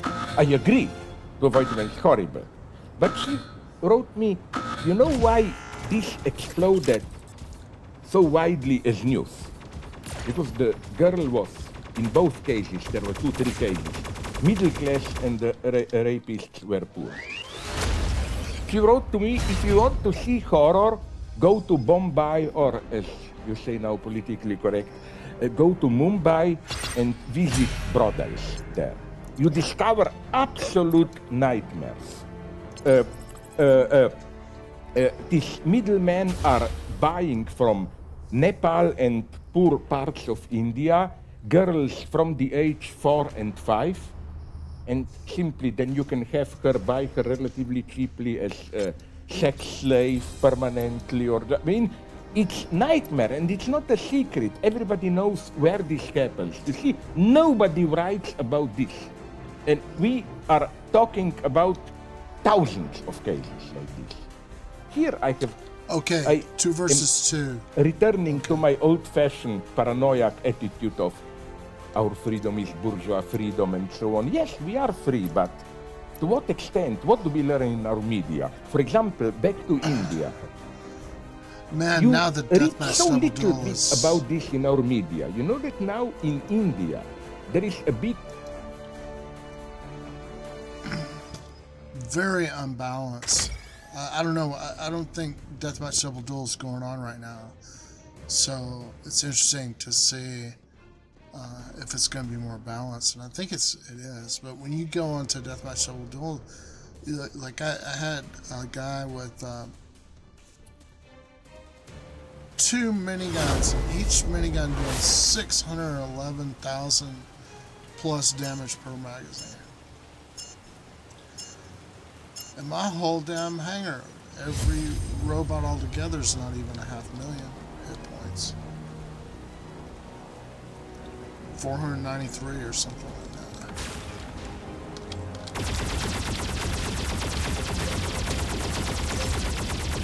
Where's that slot? Ooh, I don't like it. No.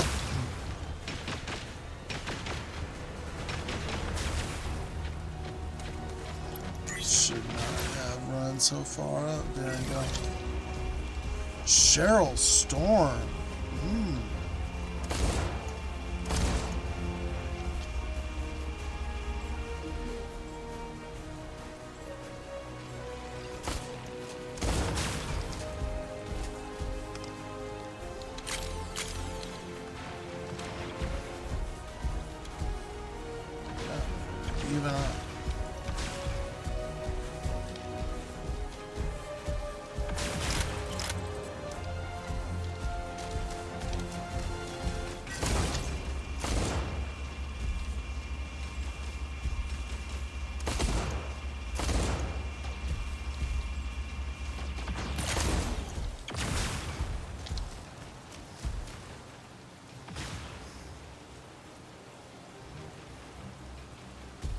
got her? No, there she is.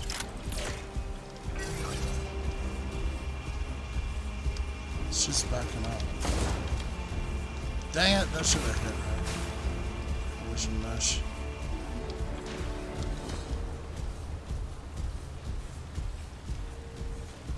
We got her in the bag.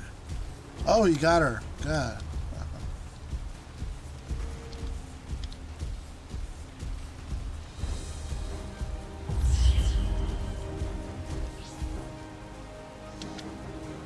Maoist rebellion, so-called Naxali, going on. Probably around 800,000, maybe 1 million rebels fighting for their survival in the jungle, those poor tribal areas. Army is now decimating them to develop mining there and so on. But it's not, like, it's incredibly worse than all the top hits of our news, West Bank, Palestine, and so on. No, India is supposed to be the biggest democracy good, so you don't mention this. Did you see the movie, which is a shitty movie, I admit, but it has a moment of truth. Did you see Slumdog Millionaire? You remember what happens there at the very beginning? The guy who is just accused of cheating a little bit at some TV quiz is taken to a police station and they're tortured with electricity and so on. And I asked my Indian friends, is this happening? Yes, they told me. If you are not very rich, police is simply torturing people there. And I was told, this is a wonderful detail, that some Indian democratic intellectuals even organized a protest, a petition, wonderfully ironic petition, where they claimed they demanded from the police to at least raise at the level of Chinese police in Tibet. Because they are torturing there in Tibet, but not if you cheat at the TV quiz, you know. There you are tortured, of course, we know when, if there is a suspicion of contacts with Dalai Lama politically, no? So their demand was, please, just follow the Chinese there. Torture us only if there is a political suspicion or what. Don't torture everybody and so on. So how much do we know? But I'm losing time. Short after this short introduction, we have. Oh my God, we have. No, okay. I will try to. Can we go a little bit over? Like, it's not that after 40 minutes I have to stop. I hope. Oh, sorry? Yeah, but you know that I always fight this metaphysical notion of linear time. This is how I concretely fight it. No, okay, sorry. Now, what I wanted to do, let me do some serious theory at least, is my starting, now I will report on what I wanted to do. My starting point was the 3 levels of what we confront as problems today and how they are structured. On the one hand, it is the absolute external enemy. ISIS, Islamic State, Boko Haram, this totally brutal, irrational other. Then we have the mid-level, let's call it new geopolitical tensions, United States, China, or Putin, Russia, and so on. And then we have the renewed, a little bit more radical left in our Europe itself. Syriza, maybe Podemos, and so on and so on. My point, of course, is that the most dangerous is the last one, Syriza and so on. That ISIS is, it's even so non-transparent to know.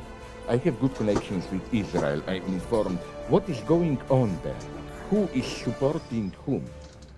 There are some good reasons that Americans and Israelis are not totally innocent there. What is now confirmed, it was published in our press. You just have to look at it. You know, these are the small news. For example, do you know that in South Lebanon, most of the border is controlled by Hezbollah. And then you have one part of the border, eastern part, which is controlled by Al-Qaeda. Because Al-Qaeda is Sunni and fights Hezbollah, Israel is systematically, with arms, food, and medical help, supporting Al Qaeda there. And it's not a crazy story, it's documented. I mean, they admit it and so on. So who knows what game people are playing there? The reason I find interesting this Islamic fundamentalism is we are not surprised enough of the strangeness of what is going on there. For example, isn't it strange that we have Boko Haram, a big social movement which wants to restructure entire society, and its main programmatic point is women at their own place. That is to say, no Western education for women, which means no education, and so on and so on. Isn't this something so weird? How could this have happened? That all of a sudden we are back to the 60s when we were saying sexuality is political, but not exactly in the same sense, you know. And it's also interesting to what extent it's easy to make fun of Boko Haram, you know, but they are just the extreme point. There is more and more. This is, I think, what is also behind this fear of gay rights, or even, you remember, you were part of it here 2-3 years ago when that crazy Dawood won Eurovision. The Russian reaction was very interesting. It was almost one step towards Boko Haram reaction, no? Like Putin said, I read in the Bible there are two kinds of people, men and women. What is going on now here and so on, you know? My favorite statement was made by Zhirinovsky, the nationalist, who says in Europe there are now no longer men and women, there is only it. You know, some kind of Stephen King monster, but still, okay, that's this so-called fundamentalism. What I find strange here are a couple of things. The first thing is that, and here we should become more self-critical. Why is this happening? Why this, also in our country, with fundamentalists, this politicization of religion? Don't blame just Islam. You know that these are official data. FBI in the United States have under observation 2 million Americans, Christian fundamentalists, as potential threat. Wait a minute, this is almost the same percentage, 1% too, as in Muslim countries. So, of course we should fight fundamentalism, but we should also raise the question, what is it in the process of global capitalism which generates fundamentalism? Because fundamentalism is not simply a remainder of the past. You know which example I always quote here? Afghanistan. If some of you are old enough, I am, unfortunately. I remember 40 years ago this. Afghanistan was maybe the most secular of the Middle East Islam countries. They had a pro-Western king, kind of a technocrat. They had they had a very they have even a strong local communist party, and so on. Then, you know what happened? Communists made coup d'etat. When it failed, Soviet Union intervened to support them. Then Americans mobilized their allies like Osama bin Laden and so on. So you see what is the tragedy? One of the most tolerant countries, it became fundamentalist as part of being caught in global process. So we shouldn't play innocent here and mock them. There are fundamentalists in Arab countries. There are also fundamentalists in United States themselves. Or which country is probably, apart from ISIS, the most fundamentalist? Saudi Arabia. But are we aware of what strange country Saudi Arabia is? It's nothing. It's something that survives strictly from American and other countries' money. It's something which has no substance. They are getting billions from oil. It's Western capitalism or capital organized as a state there. So, again, this would be my first point. Second point, why this politicization? Maybe did he even visit you here? My Croat friend, Boris Buden. Yeah, he wrote a wonderful book on this phenomena where he developed something which I deeply agree.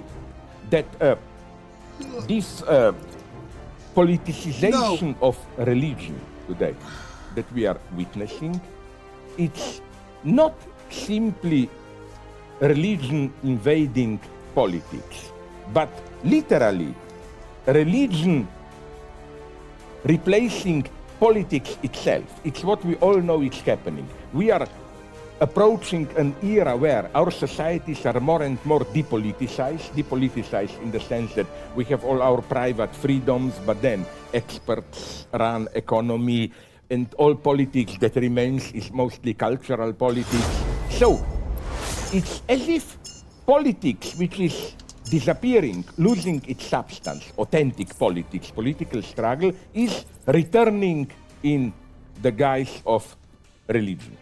I think that this politicization of religion is strictly correlative to the disappearance of politics from our societies. Now, okay, I will improvise a little bit, then you cut me short whenever you want. Next thing I would like to develop here is what does this mean, I've written about it, for our notion of freedom. Are we free or not in the West? Maybe some of you know this line of thought of mine, but I would like to repeat it. Of course we are free, and I'm not a stupid Marxist who... I'm not trying to tell you this shit, you know, oh, it's just formal freedom and so on. No, the ABC lesson of Marx is form matters. So an authentic Marxist will never tell you, oh, this is just a formal freedom. Things begin as a form. Look at human rights. We all know that at the beginning, 18th century, human rights were basically rights of white people, of property, and so on. There was a subtle network of exclusions. But instead of saying, okay, these were just formal rights, people did something differently. They simply expanded these rights. First women said, why not also us? Then blacks in Haiti said. So form matters. So, but let me go on. Nonetheless, let's say I ask you, are you free? You would say yes. I also ask myself, I'm not treating you as idiots. Or if I am, I'm also part of a group of idiots. Okay. All right. So let's see, where are we at?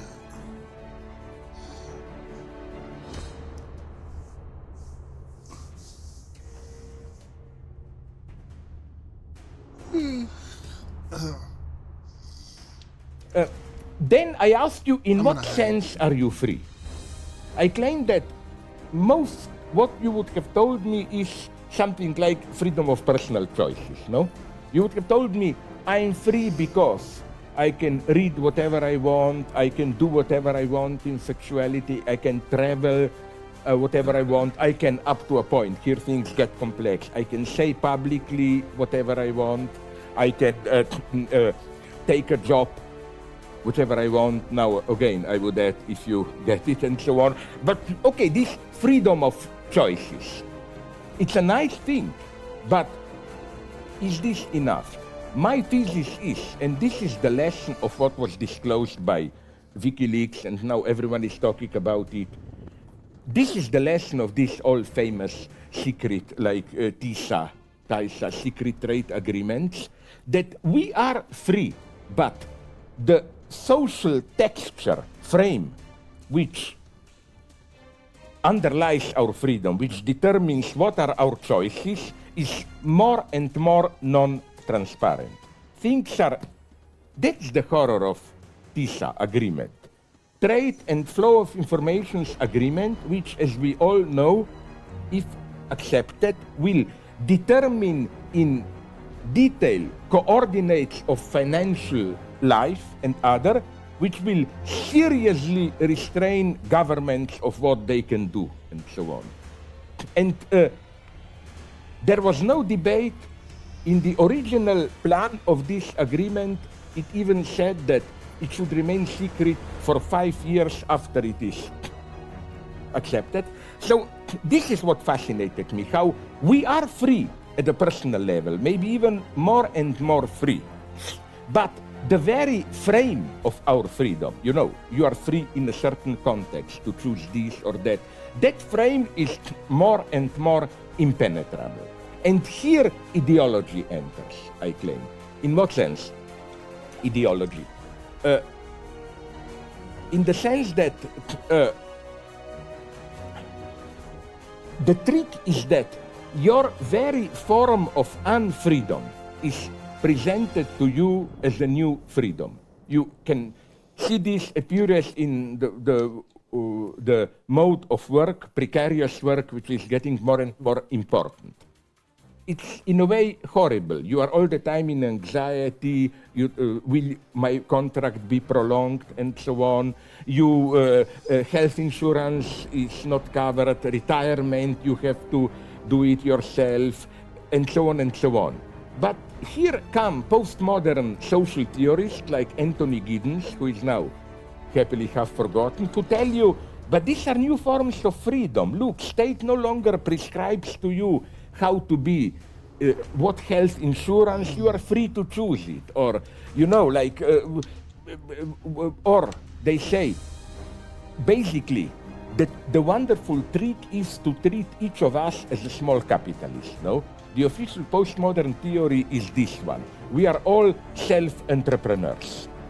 Let's say I'm a poor worker, I get a credit for 10,000 euros. And then I'm free to choose. Will I go take my family to a big holiday? Will I put money aside for studies of my children? Will I invest in health or whatever? It's true. You have this choice. But at the same time, the constellation of this choice causes incredible anxiety, effectively limits your freedom, and so on and so on. So I think that, again, this is our paradox. What is more and more disappearing from our societies is freedom, which should be part of our Western freedoms, and not communist, but even ordinary democratic freedoms. The freedom, not just the freedom of choice within the existing social framework, but the freedom to collectively decide how to change this framework itself. And this is, I claim, more and more becoming almost unimaginable. I mean, this is why, and I don't have any naive hopes for them, this is why I admire Syriza. My heart is breaking about how they are treated, because I know them personally. I met a couple of times Tsipras, Varoufakis, my God, we are friends, and so on. I can tell you this, forget about this medialized Varoufakis, a crazy, eccentric guy who walks around without a tie and makes provocations, and so on and so on. Try to get hold of what Varoufakis basically proposes to Brussels, to European Union. It's something, if you look at all his proposals, it's something so modest that literally what he's demanding from Brussels is 40, 50 years ago, this would have been an extremely centrist, modest social democracy. Much less than Sweden was doing at that point. Now, this is the first thing you should think about. Where are we when something that was part of the totally acceptable, normal mainstream social democracy? To do this today, you appear as a crazy, lunatic, radical leftist. No, there is another interesting thing, the topic of super-ego. All right, that's it. Thanks for tuning in, and until next time. It's not going to be next time.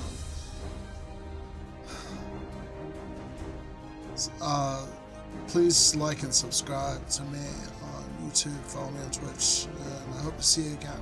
Take care.